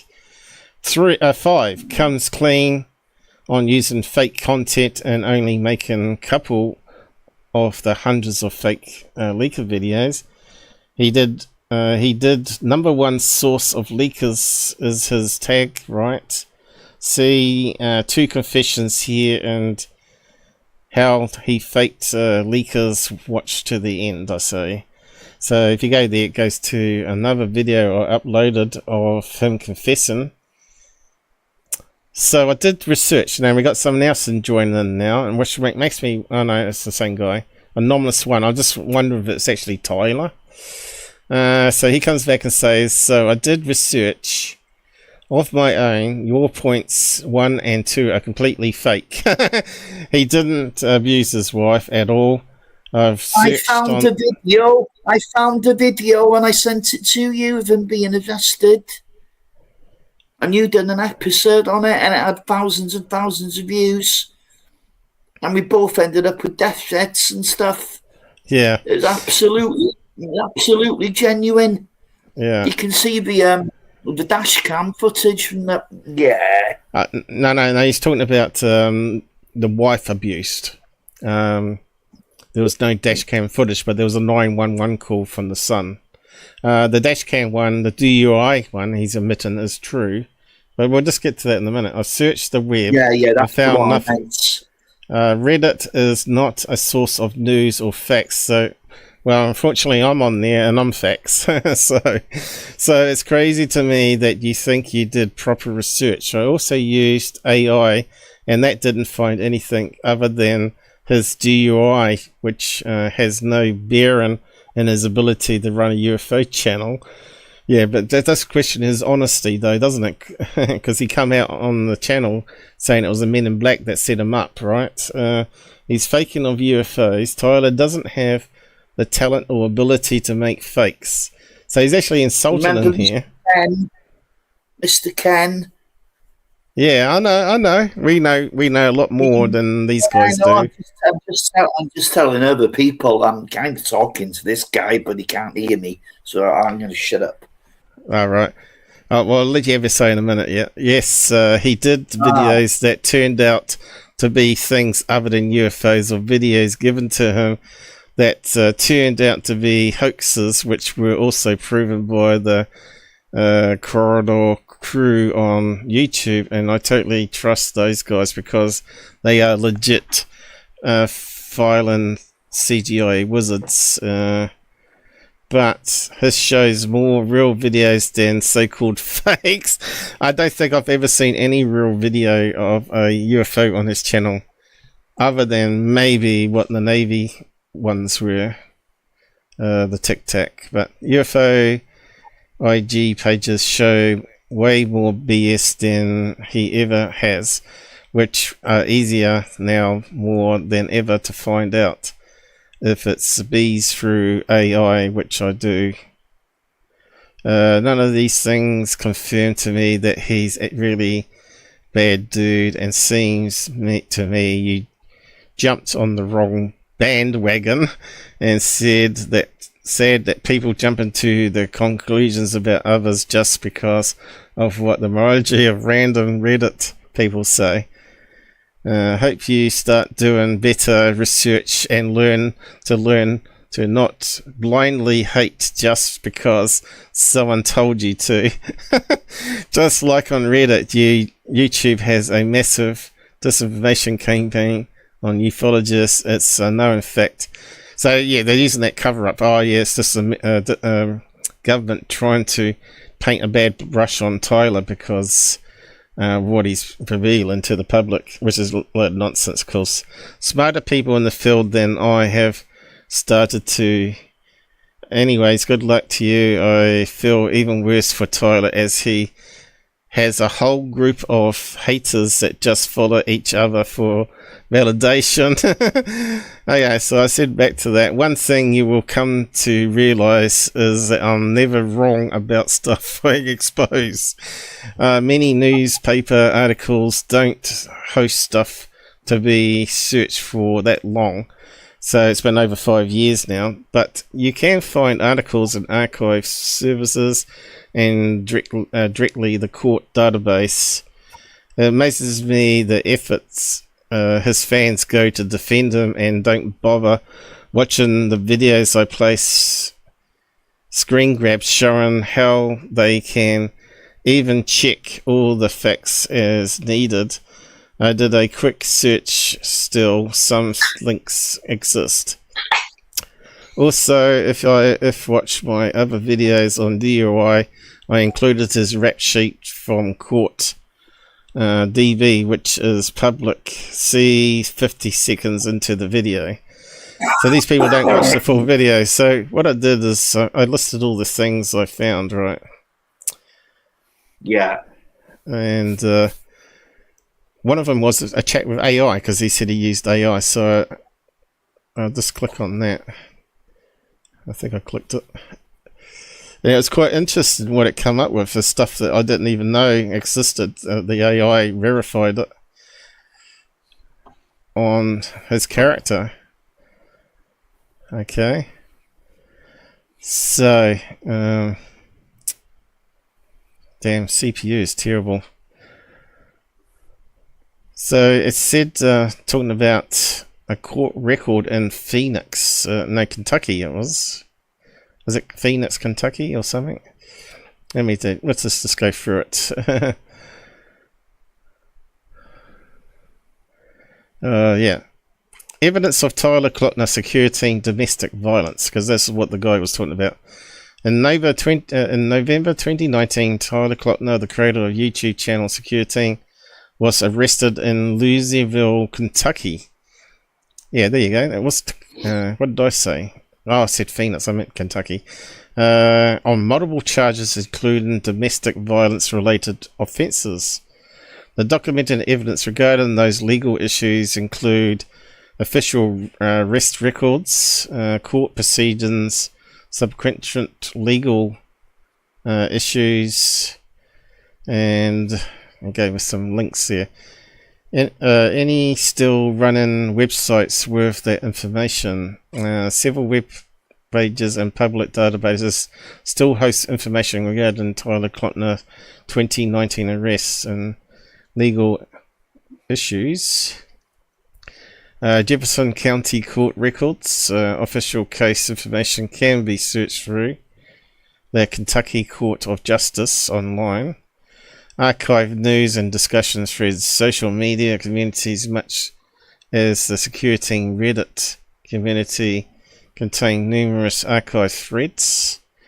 Independent news sites and blogs, YouTube culture often maintain documenting the decline of his channel. And then I still question the AI, because AI can be wrong. Are you sure it's the correct Tyler of Secureteam as a black man who has domestic violence of the same name? Because I did some searches as well and found the black man quite easily, but not Tyler. And so it went through lots of things here, and then it gives the summary. Oh, right, it didn't actually show anything. It gave us links instead. There's also a 911 call from Tyler Secureteam calling in his father bashing wife. Is that info still on web? Information regarding a call to emergency service of Tyler Klockner Secureteam.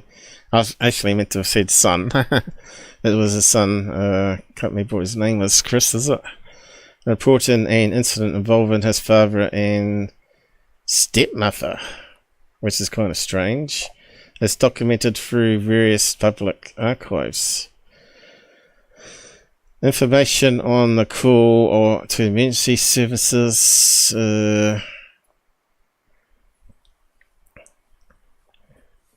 Let's give the links there again. Secureteam Tyler Klockner. He is a white male from Louisville, Kentucky area. The official 2019 mugshots from the Metro Department confirm his appearance, which matches the person seen in the Secureteam videos. The other Tyler, there's a different individual with the same name, a black man who has a separate criminal history. So it seems to be making a difference there. You can cross-reference these incidents through Kentucky's public systems. And Tyler Klockner lives in Idaho and on court records there. Public records indicate Tyler and Tyler Secureteam has historical and current ties to both Kentucky and Ohio residency and records currently and past addresses, and actually lists a lot of personal information, so you've got to be careful what links you click here because we're live. So yeah, it gives a lot of information here. So yeah, he's got a bigger rap sheet than I realised. So the domestic abuse is not just once, so it sounds like it's happened multiple times. And his wife's forgiven, or his girlfriend, they're not actually married. I think it actually talked to, her name was Kenny Border or something like that. Hasn't got the same name as him. Not Klockner. Unless they got married by writing a piece of paper since, I don't know, but you can always ask more questions, right? I mean, the guy's gone away, to be honest, but obviously he's still about, but I don't think anyone's taking a lot of notice of him, really. You know, Paul, he's a bit of a waste of time these days. Oh no, he gets still over 100,000 views. Yeah, I mean, I don't, you can help those people, you know, maybe you can help some of them, but you can't. You know, if they're so into that level of researching that, then Okay, so the AI says it can't find any public records of him married to a Kelly, and we've been down that line last show we looked at, but yeah. No, he does get quite a few views, and he still gets a lot of people defending him, which is kind of sad. They've got blinkers on, these people. Yeah.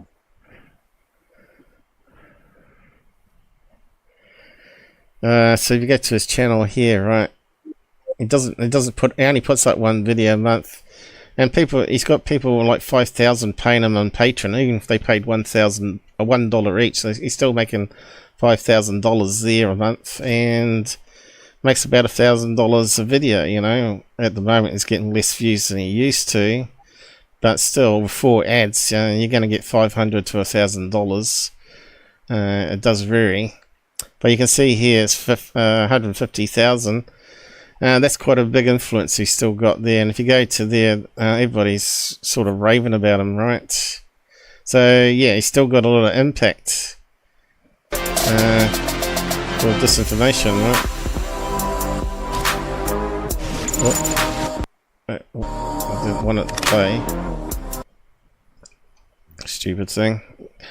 So this is what's happened with YouTube lately. They got rid of the autoplay to stop it autoplaying, and it's messed up all the side layout now if you shrink it down and all that sort of stuff, right? But you just go through this, you can see that people craving him still. Tyler was doing UFO videos before Jeremy Corbell. You know, it's like their #1 go-to guy. I remember back in 2017 that this channel would get million on million. I live very near the area that was filmed. Okay, he's talking about something else. Happy birthday, you know, they're all, you know, all these people just love him. Love to watch Secureteam before bed. I couldn't think of anything worse, you know. We know it's just not true. None of the stuff is true on there. But yeah, so I've been doing these little videos on Reddit with the DUI charge as well. Let's see, is that one of them? 2 confessions. So I did this one here, right, which is just a classic one with Geekcraft, right? And it should auto play, I think, although I'm not sure. Critically, not just posting things that look like hoaxes, but just to post them anyway, which I've done in the past. But instead, you know, maybe post. Did he just admit that that he posted hoaxes? Think something, and if Let's it rewind turns out that. to be looking at videos more critically, not tell you guys today that I am personally going to work on looking at videos more critically, not just posting things that look like hoaxes, but just to post them anyway, which I've done in the past. He just admitted that he posted a bunch of hoaxes. Ha ha. See, we won, guys. That's why I started this channel, was to take down clowns like this motherfucker. But instead, maybe posting something, and if That's it turns out to be a hilarious, hoax, this guy. posting another video. No.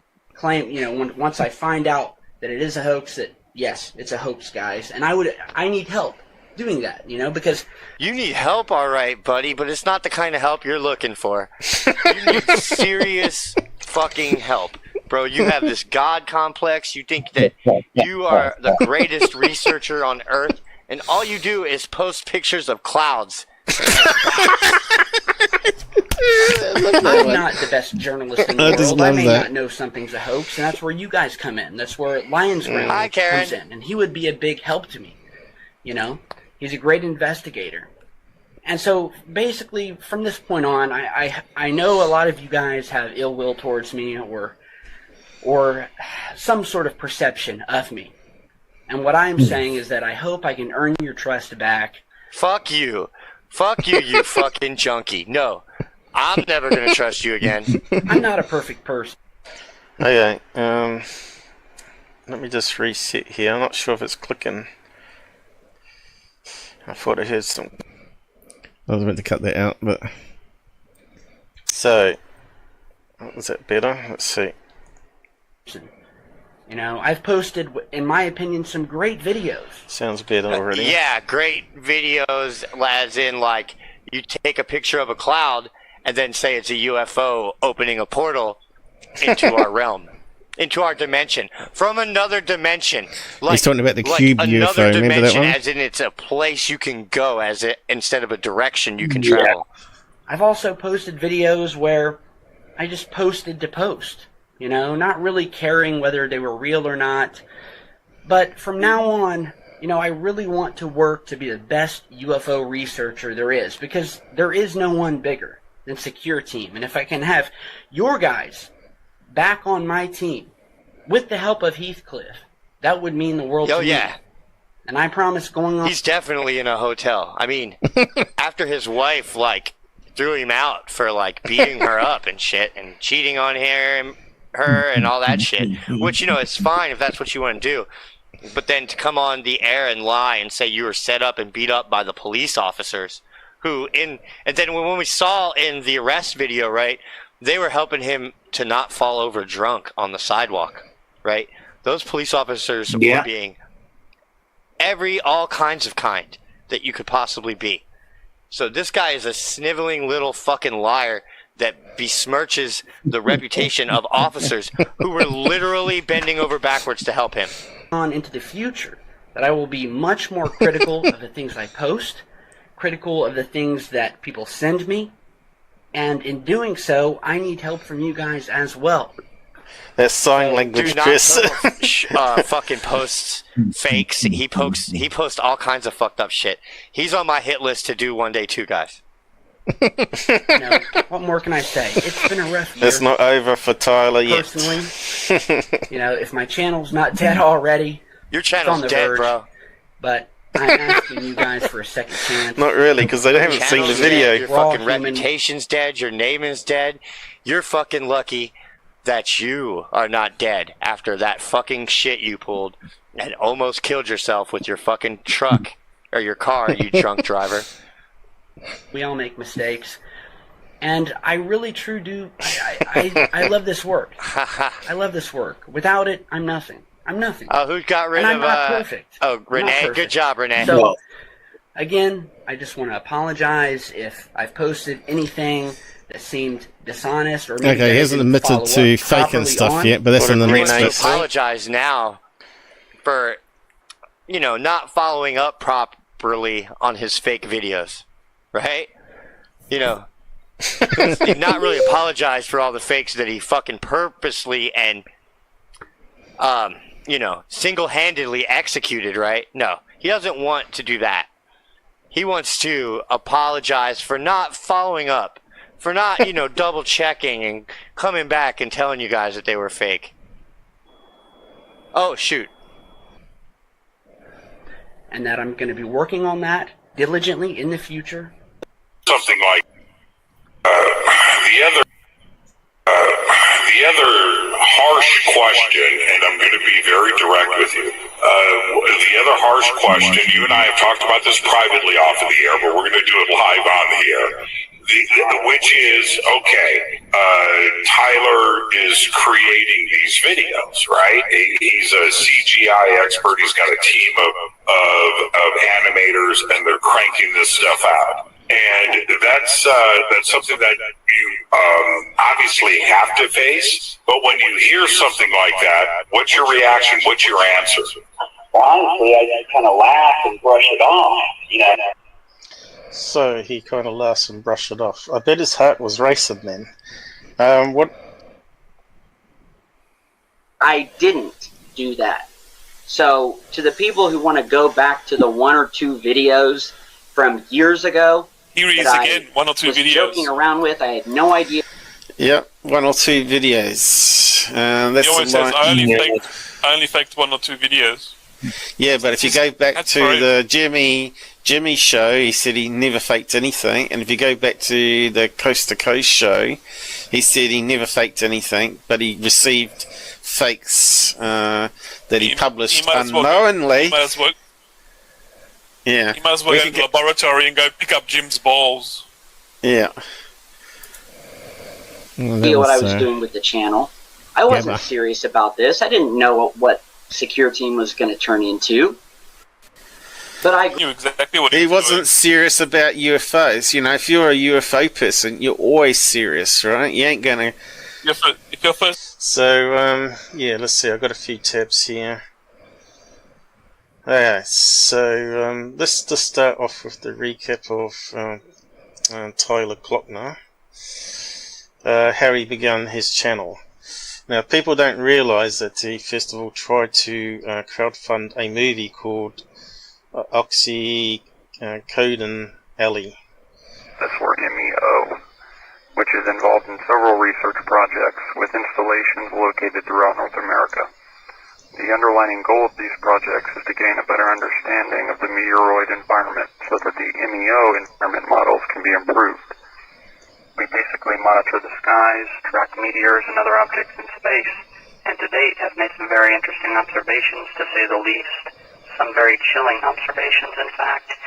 Observations that, if revealed to the public, would not only change the game forever, and we're not just talking the breakdown. So that's one of his first fakes. So that's his first faking evidence. You can start to hear it's his voice, but he's added a wee bit more distortion in there with some modulation. Right. So I'll just give you a link to this one. Copy. So this is Dr. Norton's source. It's amazing how many people copy his stuff and just post it all around. Dr. N. So I did that one purposely, changing it directly off a YouTube video that was uploaded before I even started my channel, to prove to people that were saying that I was actually creating them to make them look bad, which is not true. So yeah, so I put that up there. Not many people watch it, right? And of course we still get idiots defending them. But yeah, I've got various clips like this up there now. So maybe the word will get out there. Who knows? But we just keep trying our best to try and make ufology a better place. But yeah, I did actually find. Let's see. The information that he couldn't find on his wife. Where is it? And here's proof. Here we go. So I've had some screen snapshots on Discord, and I just simply created a post here uploading what was originally posted, and you can see it had a play bar there for the actual thing, but because it's only a snapshot, we haven't got the video audio. And so you can see today Lions Ground received a 911 call recording of Tyler Glockner's son calling the emergency line to report domestic violence. This Secureteam 911 call true, you know. And he got a report back from the police station that he called here, saying it is, right? So, yeah, the information's out there, and I've put it out there again, and here's the transcript of the call, even though it's not the recording. Hey, hi, my parents like fighting, they like hitting each other and stuff, I think, and I can't see, but I can hear it. 911 dispatcher, you think it's so physical? I can hear, yeah. 911 dispatcher, okay, what is your address? So that's there too. I'm having trouble here with the CPU speed at the moment. It's not behaving very well for some reason. But anyway, yeah, you can see how glitchy it's getting. So yeah, you can go and check that stuff out if you want to. I was going to cover it next time, but since we've done it here, that's alright. But if there's anything else you want to add on to that, you go ahead, Robert. Yeah, sure. I mean, you've done a lot of work exposing him. To me, he's this kind of like just irritating, little, obnoxious, insignificant little fucktard. But I'm sorry, but I mean, well, there's enough swears on this episode. It doesn't really matter if you use the F word. Yeah, exactly. I think I can get away with that one, you know, after what's gone in the past. But I'll tell you one thing, now, and we've both done it as well. You can spend so much time researching and exposing these people. There's just so many of them. There's just so many of them that it becomes a full-time job. You're running after information about, you know, the fake people that are putting out fake stuff, and it doesn't leave any time to find out what is real and do your own actual research into the phenomena.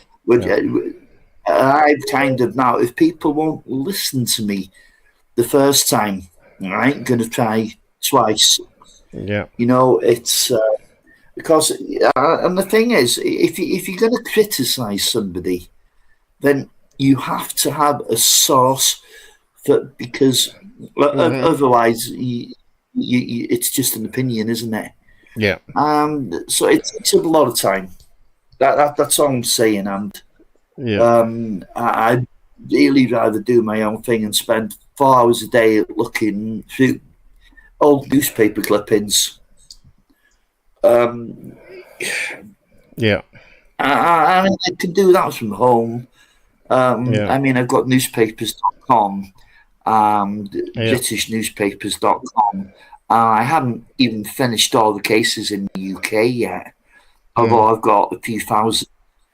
And I like to go to Anglesey Archive sometimes, but it needs somebody like you that does actually spend a lot of time, or more time than I do, exposing these people, because I try to keep some balance though, like you say. I like to focus on my own stuff too, and dive into new science topics that may connect to your own findings. And the debunking is only a small part of my channel. It started off being more and more as the years went on, right? Because people weren't listening, so you had to try another angle or find more evidence, and just seemed to be a whack-a-mole thing, right? No one was going to listen anyway, unless he did a video on his own channel apologizing to everybody, and this is what he did, and now admits it all.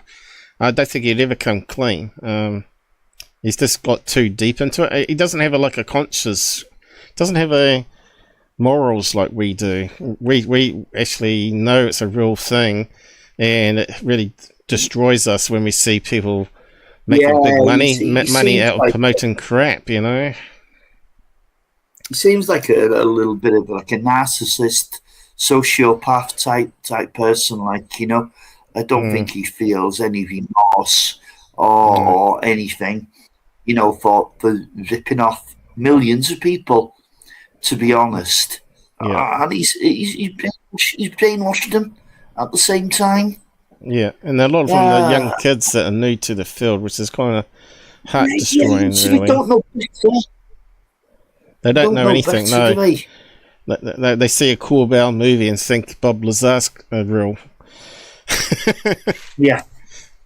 The amount of time I've spent persuading people that Bob Lazar is phony, and more recently, the amount of time I've spent convincing people that Lue Elizondo is phony, so is this whole bunch of henchmen, which goes back to all lead back to Bigelow with those guys, like, you know.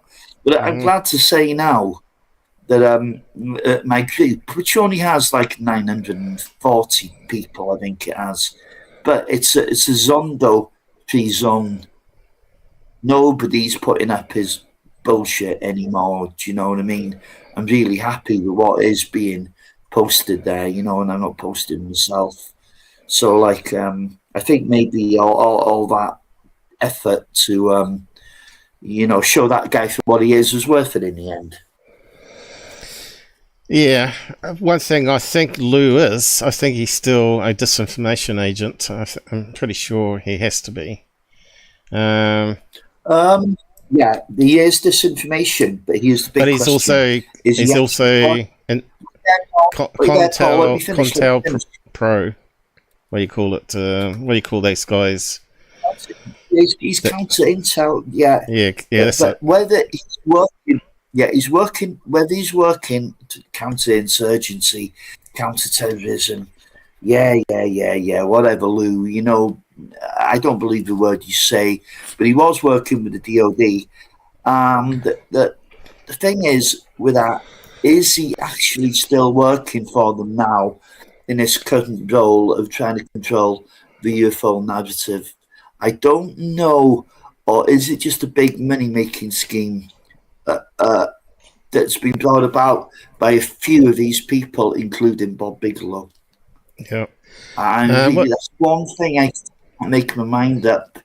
Yeah. The Christopher Mellon is an interesting character. I found the video of him in 2015. Now that is 2 years before the New York Times article. Now, if you listen to that video, it's actually quite poor quality.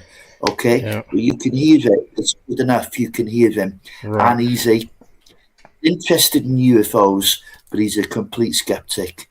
And then, come 2017, there was this complete change. More careful than the others. He also comes from a really rich background as well.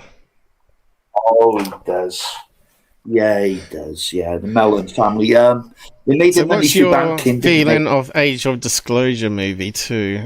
What I saw when I saw Zondo, and it sort of put me off straight away. Oh my god! Yeah, I sat through it. It was painful. It was. I went straight on the group and didn't give it much recommendation. In fact, I said, "Don't touch it." Yeah. And people went and watched it and then said, I wish I'd listened to you. Yep. I've just wasted 15 quid or 20 quid or whatever. Yeah, it's a lot of money. But, it's good to see people coming round and, you know, that's exactly what you want. You want people to see the facts and, you know, somehow bypass all these phonies, and there's so many of them. But you heard, you know, Stephen Greer. You heard what the director did, though. Dan, whatever his last name is. Thanks, Guy. At SourceCode01 donated £10 through Super Chat. Alien. Yeah, thanks, Mike. What was I going to say? Yeah, apparently, someone got together a group of UFO newcomers and people that were interested in UFOs at a wine club, and they bought the Age of Disclosure to view it as a viewing party. And Dan found out about it and said, if you view it at that viewing party, I'm going to sue you. Unless everybody buys a copy. So it's all about money. You know, when you do a UFO documentary, there's no reason why you can't make it freely viewable on YouTube on SD quality, and offer set a high HD quality link to go and buy it and support the next version of the movie that you're working on. You know, you could do it that way, crowdfund. But it's really about making lots of money to fund Lue's podcast. Apparently, he owns his own. What do you call it? Pub. He owns his own pub now with his own special. Yes, I know. I know. Special beer or something. It almost felt like that was kind of. Well, did you know? If you look carefully through the credits at the end of that docu-Age of Disclosure, you'll see that Lue was the assistant director of the film. Now that says a hell of a lot, doesn't it? I didn't even notice that. Yeah, well, I did. But that director himself, he knows jack shit about UFOs. He knows nothing about UFOs. Yeah, that's right. That's what I saw too. Yeah, so Chris Mellon and Lue Elizondo were the two co-directors. And that just tells you just all you need to know, to be honest.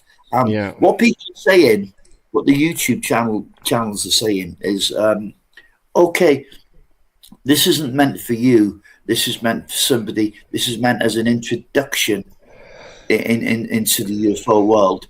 And as it stands like that, it's really good. It's high quality. No, it's not, because misinforming people is lying to people.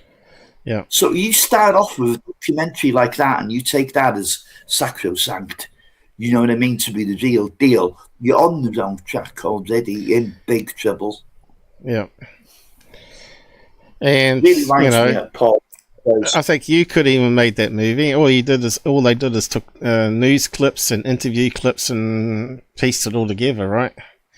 And made it into 4K quality, whatever. They got 4K quality copies of everything and pieced it all together. Yeah.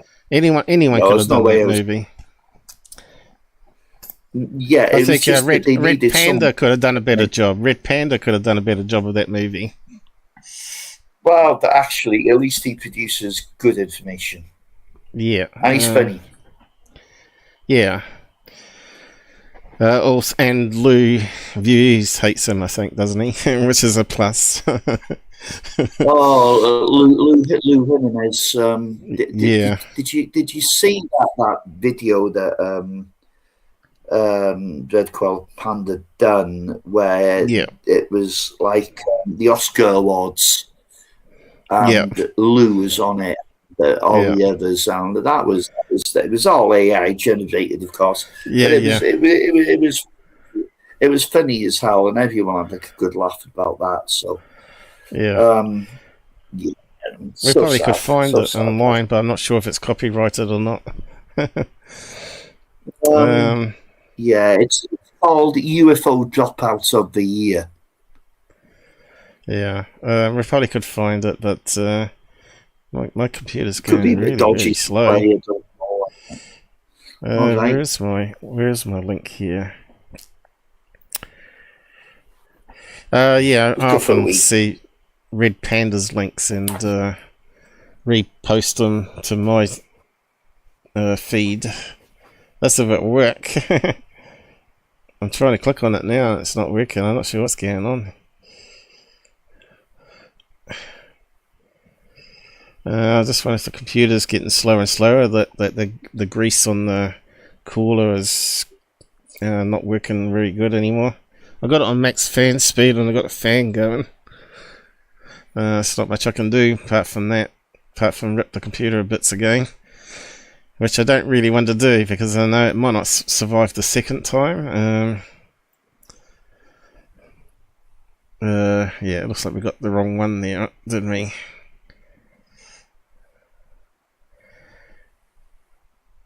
Let's go down.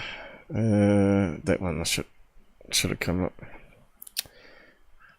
I think he posted some this morning as well, Red Panda. I'm not sure if I reshared them or not. Let's have a quick look. Let's have a look. breaking. All right, that was quite interesting. China's next generation of stealth fighters are already flying. And I got this one here of a video of the latest. I don't know if it's hard to know whether it's true or not, but they're calling it the J36 and the J50.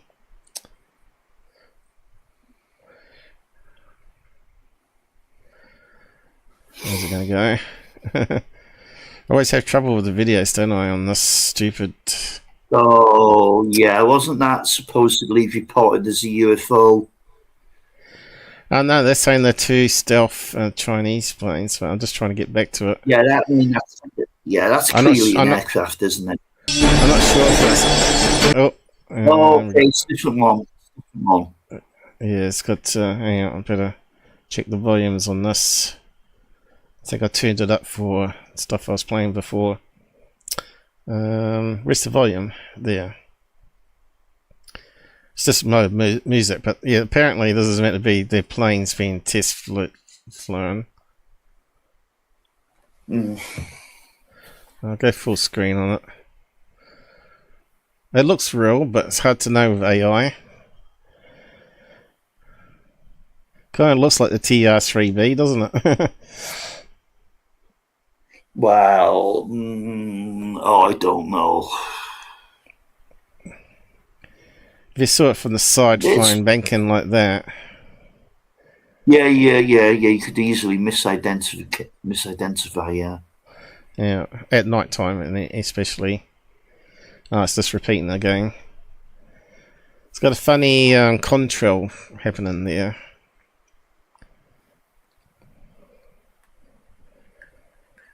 Kind of looks legit, but who knows?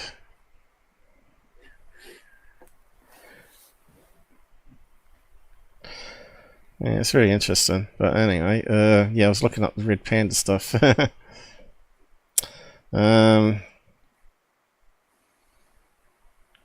Globalist elites named in Dutch court. Yeah, Bill Gates.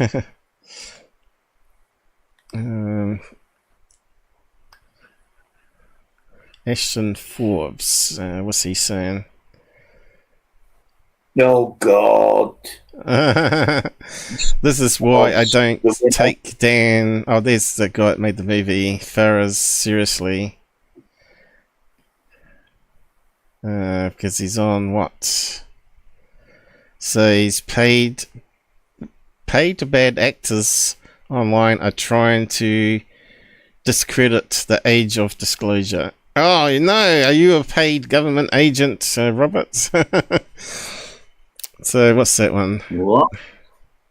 Are you being worked like this is just another version of what they call Counter Intel Pro or whatever? The only comments like that I've seen are on social media from people that I know are bad actors. There's a number of people who are just legitimate paid bad actors. Give me like what a bad actor take would be. No, they'd be like, there's no evidence. It's like, okay, well, what's your definition of evidence?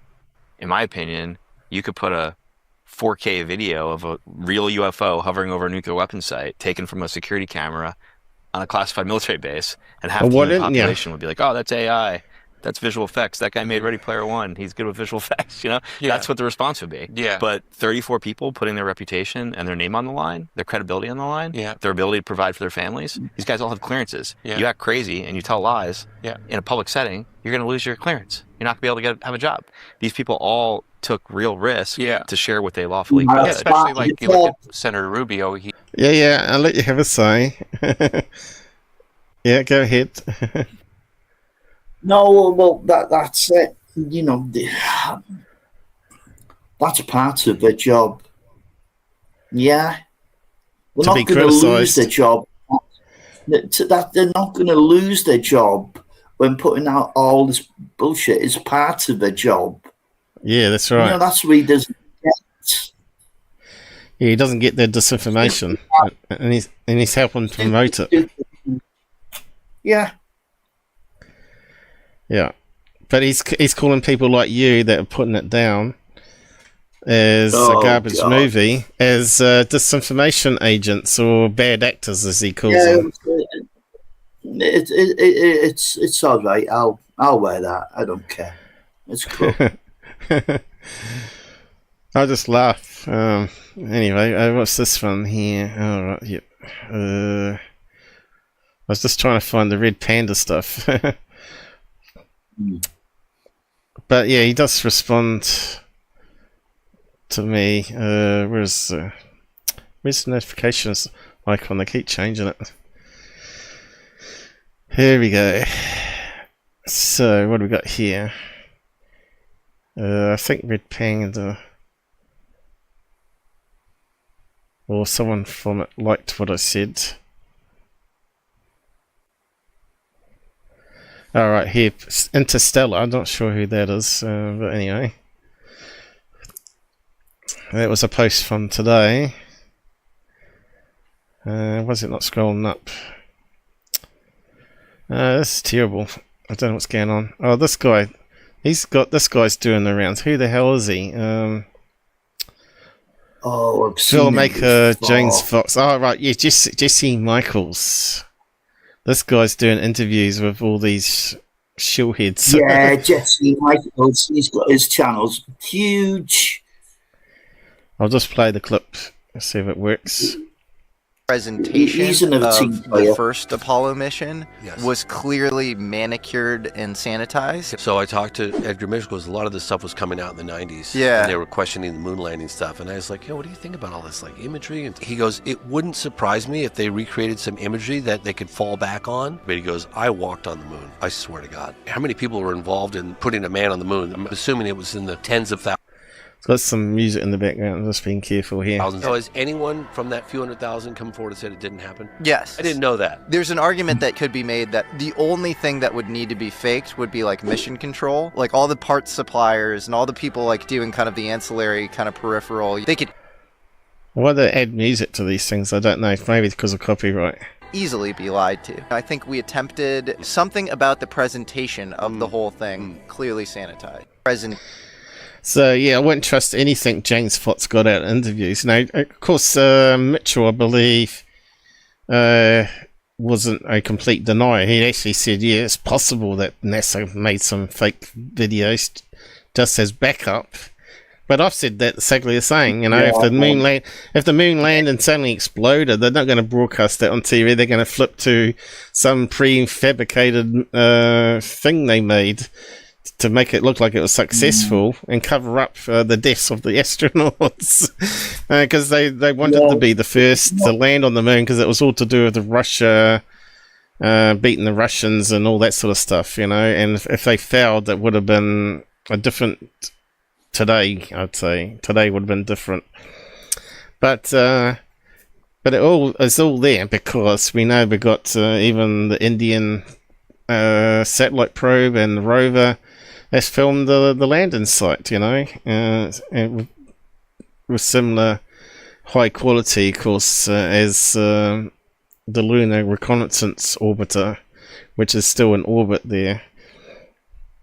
But it's old technology, old cameras, unfortunately. So yeah, you got that. I was trying to find that Red Panda. Now you mentioned Edgar Mitchell. I just talk about him for a second. He was into some really kooky stuff in the end, you know. Yeah, he was. I mean, he really was. I mean, it was kind of seances and all kinds of damn stuff he was into. And but I don't like dismiss his credibility. I think he did have contacts, but how many of those contacts were misleading him? It's the same old story, you know. Because he was a big believer in Roswell. I don't see a lot of evidence for the Roswell stuff. Yeah, and in fact, I'd argue tooth and nail that was a real case at one time, but I no longer believed it to be so. You know, Panda. I don't use it so much these text now. Yeah, I'm just trying to find his handle. I was just doing to see if I could search it. Red Panda Data. I'm not sure what that is. Whether it's related to him or not. maybe not. Maybe try using a space. It's red Panda Koala, isn't it? Yeah, so I think red panda is actually a type of beer or something, or energy drink. It might be energy drink. Red panda koala. Yeah, put a space between the D and the people. I don't know if that worked. Here we go. Okay, so let's see if we can get it that way.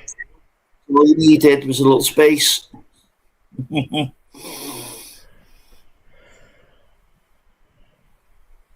Is that him? Yeah. I thought he had a different heading than that. Yeah, so where was the thing that you made? Was that the one? Self-proclaimed guy in profit. Lou calls me Tupa. UFO Joe liars. Every claim Unity made about Lue and Rogan with evidence. So yeah, that's the thing that come out today, wasn't it? Joe Rogan stuff. Nothing Jay Unity said in this video is inaccurate. Lue Elizondo is absolutely connected to crazy doxing, harassment, gang talking, and street theatre on various different people. Jay very elaborately explains the situation. If you triggered by this, you're in a cult. Yeah, there you go. That's what it is. It's a cult. Yeah, I don't know if you can play that. Subject, actually, which I do think is worth noting. Joe Rogan, is it?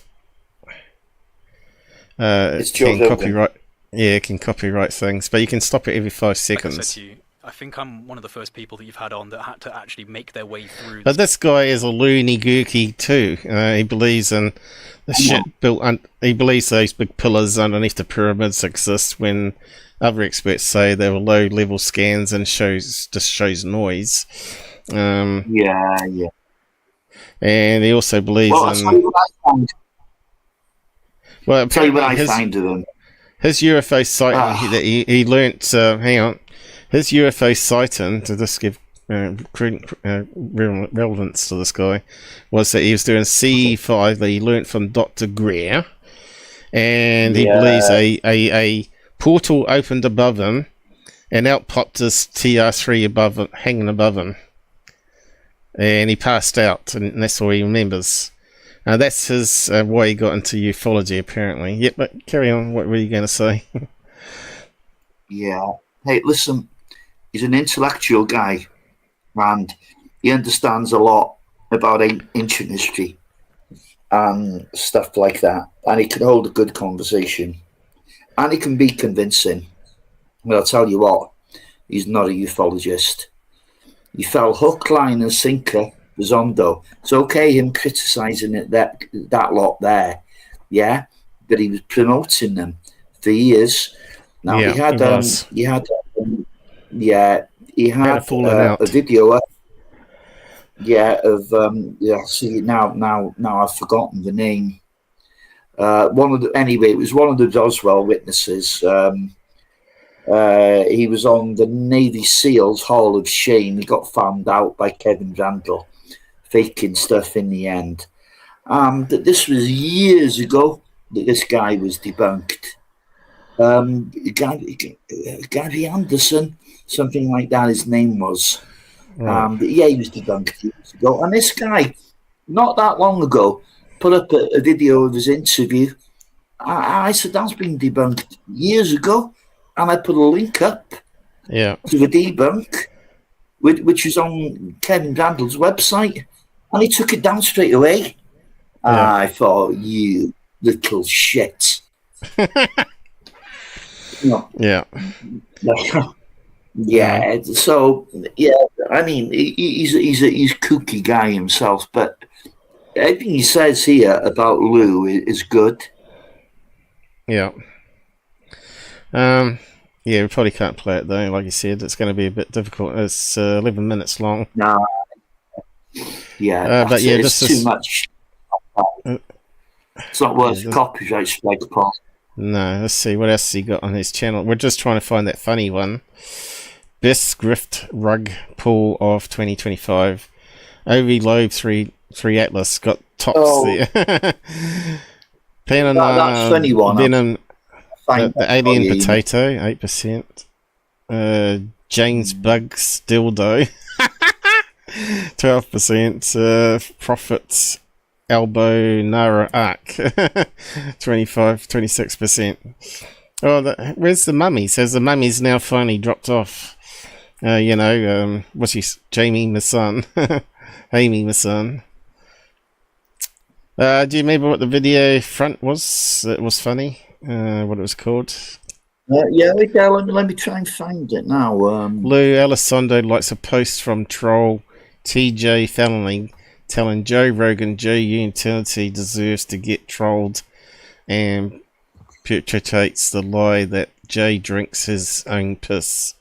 Elizondo wasn't tagged in the post. Yeah, you can see all this nastiness that goes on in drama and ufology, right? There's no real UFOs on these guys. Ross. It can get really nasty. This is also cringe to me. Sorry? Alright. I've left it in the side chat. Okay. Okay, let's see if this works then. Having a bit of trouble. Right, it may be clipped. We'll just try it. I think it'll open up Edge though. Let's see what happens.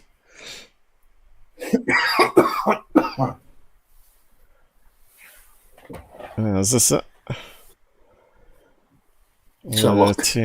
What's that coming up? Extensions. Not now. That's it. Is it Red Panda? Yeah. Yeah.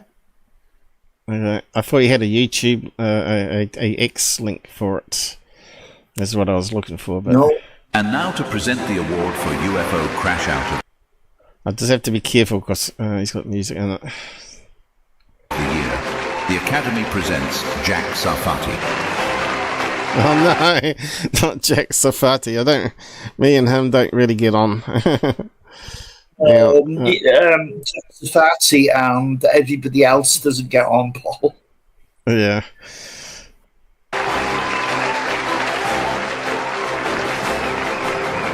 I gotta be careful of the music. Hang on, I'll just have to keep pausing it. About crash outs, because a lot of you pieces of shit are schmucks. I don't know what the deal is with 2025, but you all have lost your goddamn minds. 2025 reminds me of when a bunch of crack got mixed into the Molly at the 1978 SCU orgy hunger strike.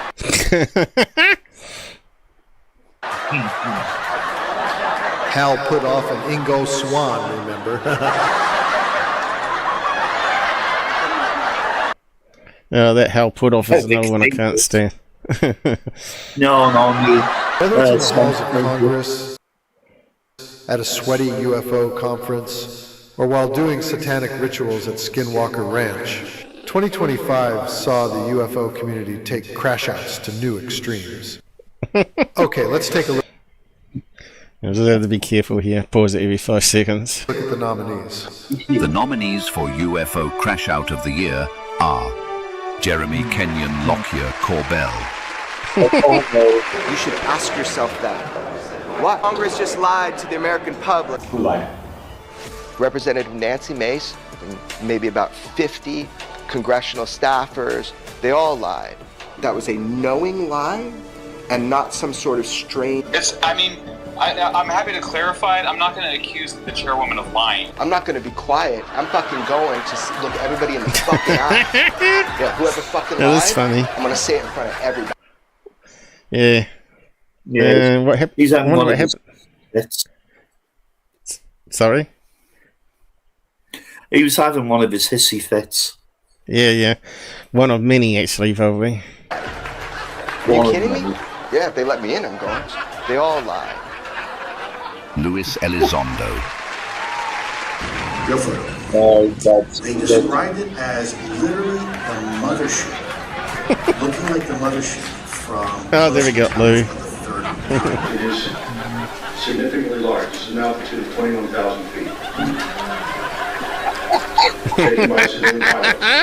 And the object potentially is anywhere between 600 to 1,000 feet in diameter. The crop circle. I cannot... I don't know if he's got Jamie Mazzan of his, what is it, the Buggersphere.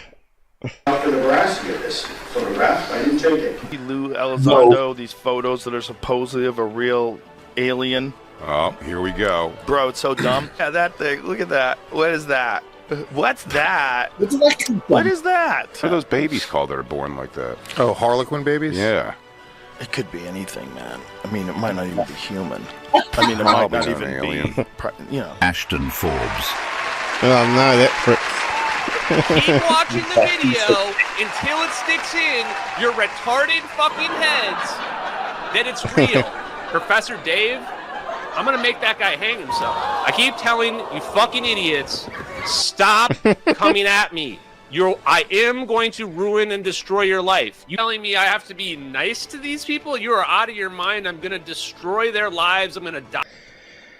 Yeah, keeps wanting to sue people, doesn't he? Like Lue Elizondo's meant to be trying to do that. And also James Fox. You've seen James Fox trying to sue Cambion for using his movie? Yeah. It's hilarious. Yeah. Dox them publicly. I'm going to give their address away on live stream in front of thousands of people and have their lives be ruined. You're funny now. You're not going to think it's cute or funny when your life is destroyed. When your wife leaves you. When your children won't talk to you because you're a piece of shit. And the whole world hates you. Because you're a fucking retard who is trying to gatekeep free energy and Star Trek technology from us. James Fox. You received an order from someone at some point that said, you gotta shoot this NHI. And I feel really uncomfortable talking about this because this is a credibility destroyer in my opinion, and it really... At no point had anyone ever mentioned anything about killing a fucking alien, then also goes on Spaces, reiterates this, gets barbecued by some milk. I don't like that. It's gonna bring down... And I've already told him that. All right, so if you're gonna make those claims, I'm walking out there. No, I'm not. I'm sorry. I have to tell you, it's already bad enough. Yeah, because right now we're treading a line where... Honourable mentions include Lil Pop-Tart, Roger's Coin, Lou Reviews, Richard Doty, Where's the Bolton Hill? American Shaman Jake Oh Chansley. no. And the 2025 UFO Crash Out of the Year is Ashton Forde.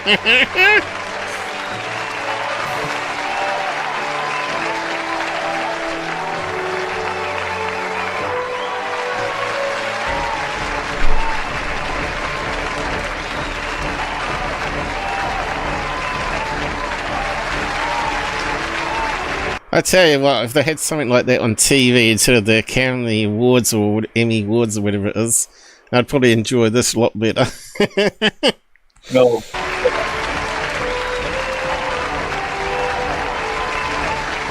You should do one for the best whistleblower of 2025. If he's listening and watching this, he should do one like that, and send me a link so I can put it on my live channel to promote it for him. But yeah, good stuff.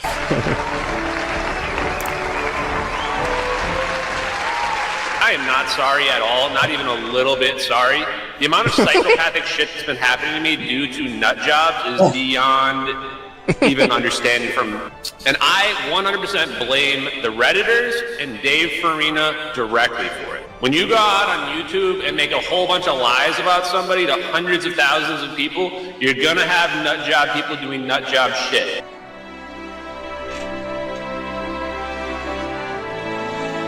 Well, that's the end. Yeah, it was good, I don't actually watch the full of that. I saw clips on X. So it's just good you brought it back up. But But yeah, apart from that, we're pretty much finished with today, I suppose. Yeah.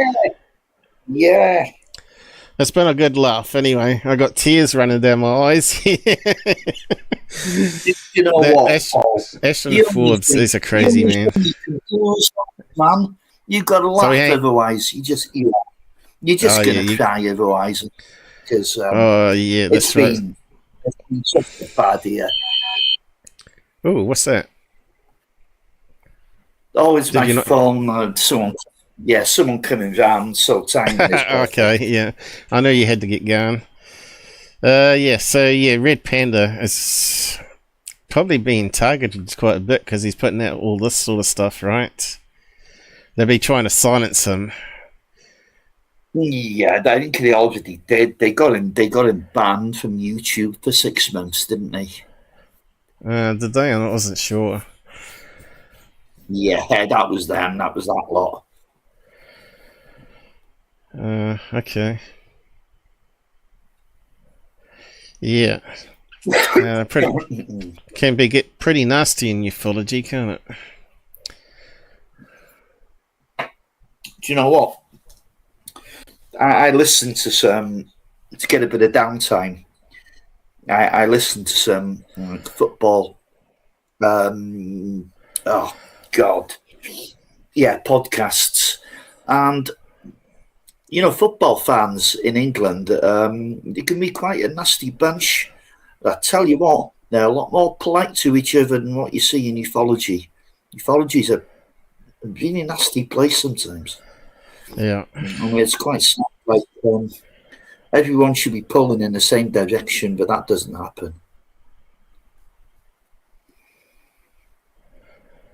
Yeah, it's amazing all the stuff that's being said about him. He's saying it's not true. Yeah.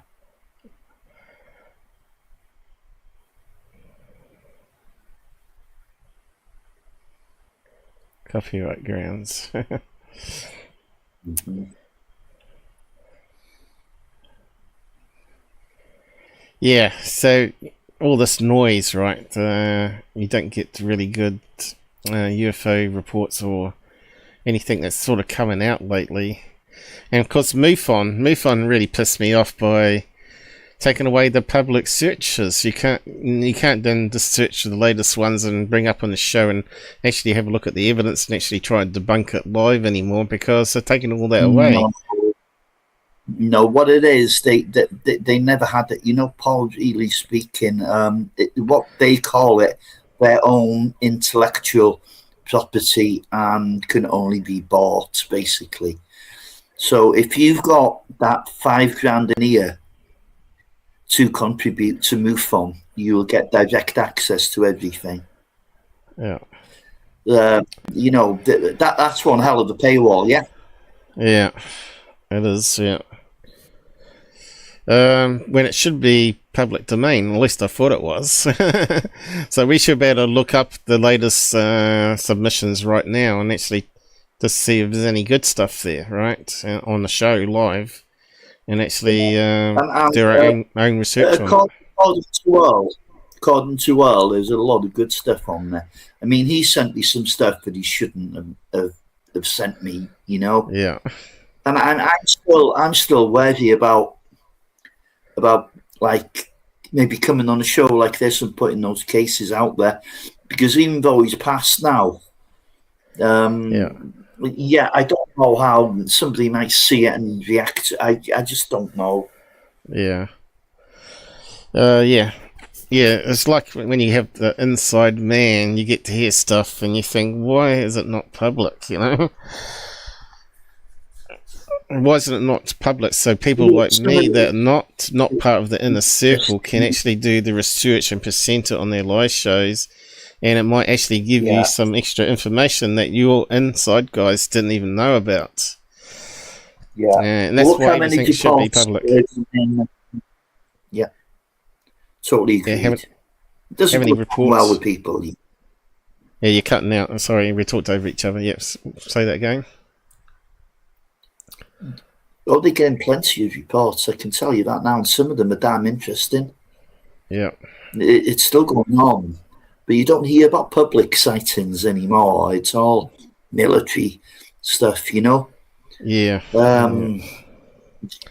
So yeah, we've got to have another whistleblower, you know, and another whistleblower and another whistleblower, and then they get skiff flu when they go away, and because they've got nothing really to say. They don't actually have any inside information. They just claim that they do, and they get their 10 minutes of fame. They make a few quid out of it as well. I mean, that Matthew Brown, that was funny, wasn't it? And he declares right at the end, God is real. We live in a matrix. Oh, no. God is real. I don't need him to tell me that. Do you know what I mean? I mean, I'll believe that God is real or not myself. I'm not an atheist, but I'm a bit agnostic. I don't need to hear that kind of stuff. It just left a bit of a bad taste in me. And of course, he was there to talk about that immaculate constellation, those documents, which I'm absolutely sure is just straight out the NJ12, the school of bullshit. You know, it really is just disinformation. Yeah. I still think there is possibly a element outside the government that deals with all that UFO stuff when the early president set it up.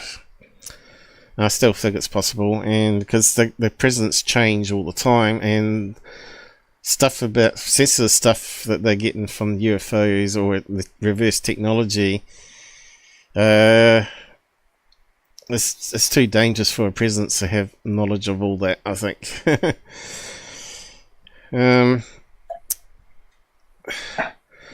I don't know. I still think some of the sightings we're seeing are Black Ops stuff. You know, we're hearing about, especially the triangle ones. The triangle stuff to me sounds more our technology than it does alien technology. Yeah, that's fair enough. I understand that. But the classic discs, I think, there's not else. And I don't think it's Nazi tech either. And I think the Nazi tech stuff is the stories. And a lot of it give me one moment, and I'll tell you what I know about that. Just give me one moment. Right. That's another thing I don't like about Red Panda here is if he's good friends with that Good Morning UFO girl, what's her name? Amy. Alien Girl 111. And you can see how low James Fox has dropped. She bought fake subs, right? She's up to 14,000. And last I looked, she only had like 40 views. She gets a day. She gets less views than I do. So you know something's not quite right there with her stats, you know. But yeah, this is how low James Fox is. He's actually spent an hour show with her recently, right? And of course he's blabbing about the same stuff. USO removed bodies from Brazil. Well, we already knew that was like a story there for the Regina UFO crash, right? We knew the story that there's claims that US removed bodies and flew them out of the country, but he never proved anything like that, you know. Let me tell you. But yeah, I'm not sure if you heard what I said. I said this is a new low for James Fox on this Good Morning show. Yeah, I heard carry on. The thing is now the evidence of the American involvement involves one sighting of a local airport near Virginia of a United States plane landing, and that is it. Now, would it be that unusual for a US plane to land in an airport in Brazil? Absolutely not. Absolutely not. No. I thought this was strange. Her glasses, I'm not sure if it's LED light, but it was so off-putting watching her episode. It looked like it had like false eyes added to the glasses, so it creates false eyes. That is off-putting, but I'm absolutely certain that's a reflection that's actually directly in front of her. She needs to turn that off, whatever it is. Yeah, it's terrible, isn't it? I thought, oh no, she's not using mini-cam effects with the eyes, the fake eyes over top of hers. That's what I first thought when I saw it. I thought, oh no, it's terrible. Just before I go, Paul, to go back now to the Nazi UFO stuff. Well, I talked about Jan Aldridge with that, and Jan is like considered to be arguably the best UFO historian ever. He's in his early 80s now. And this is what he told me. He said after the Second World War, and this makes sense, they captured over 2 million documents from Nazi Germany. Yeah, I not a believe it, single document. Yeah, not a single document related to anything about UFO alien technology. Not a single one. Now, let's go from there. After 1947, when these sightings happened, the Air Force started to get suspicious that had they been working on anything, and the Russians have got hold of it. They've been working on it because they didn't know where these discs were coming from. So they rounded up all the scientists, the Nazi scientists, the paperclip ones.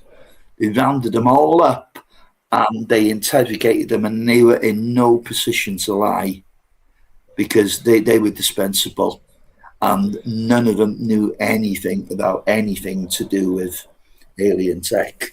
So I think that puts that to bed, I think it was probably their own tech they were experimenting with, and maybe some stuff they discovered, like creating plasma balls, which is Foo Fighters. Maybe as a way of distracting bombers or fighters, or interfering with the electronics. There was still not there was no documentation in those files. But you got to remember there was a lot of those documentations were also burnt, so you're never ever be able to say 100% never. Apparently they were pretty much attacked, but the Russians and the British got some as well. So anyway, it's been really good, and thanks to everyone that's listened. You have a great new year. And I'll leave you to finish off, Paul. Yeah, I need to get the toilet myself, so I'll be ending now anyway, and letting people enjoy their holidays or whatever. I think some people have dropped off already or gone to sleep. We only got, 10 people watching at the moment anyway, so... But a lot of people watch after the show's finished, right? And when I add chapters especially. But, it's been great seeing you again. And we should do a new one in the New Year's, like you said, and maybe you could bring some of the cases you've been looking at or something if you want to. Just get back in touch with me on that. Of course, we stay in touch anyway. Take care. Yeah. Okay. Goodbye. So, guys, I'm just going to wrap it up there myself because I need to get going. It's almost 3 o'clock anyway. It's a wee bit early. We just started a wee bit later. I think we started 15 minutes early too. But yeah, I need to get going, and it's been great. And I'll see you again in the future, hopefully.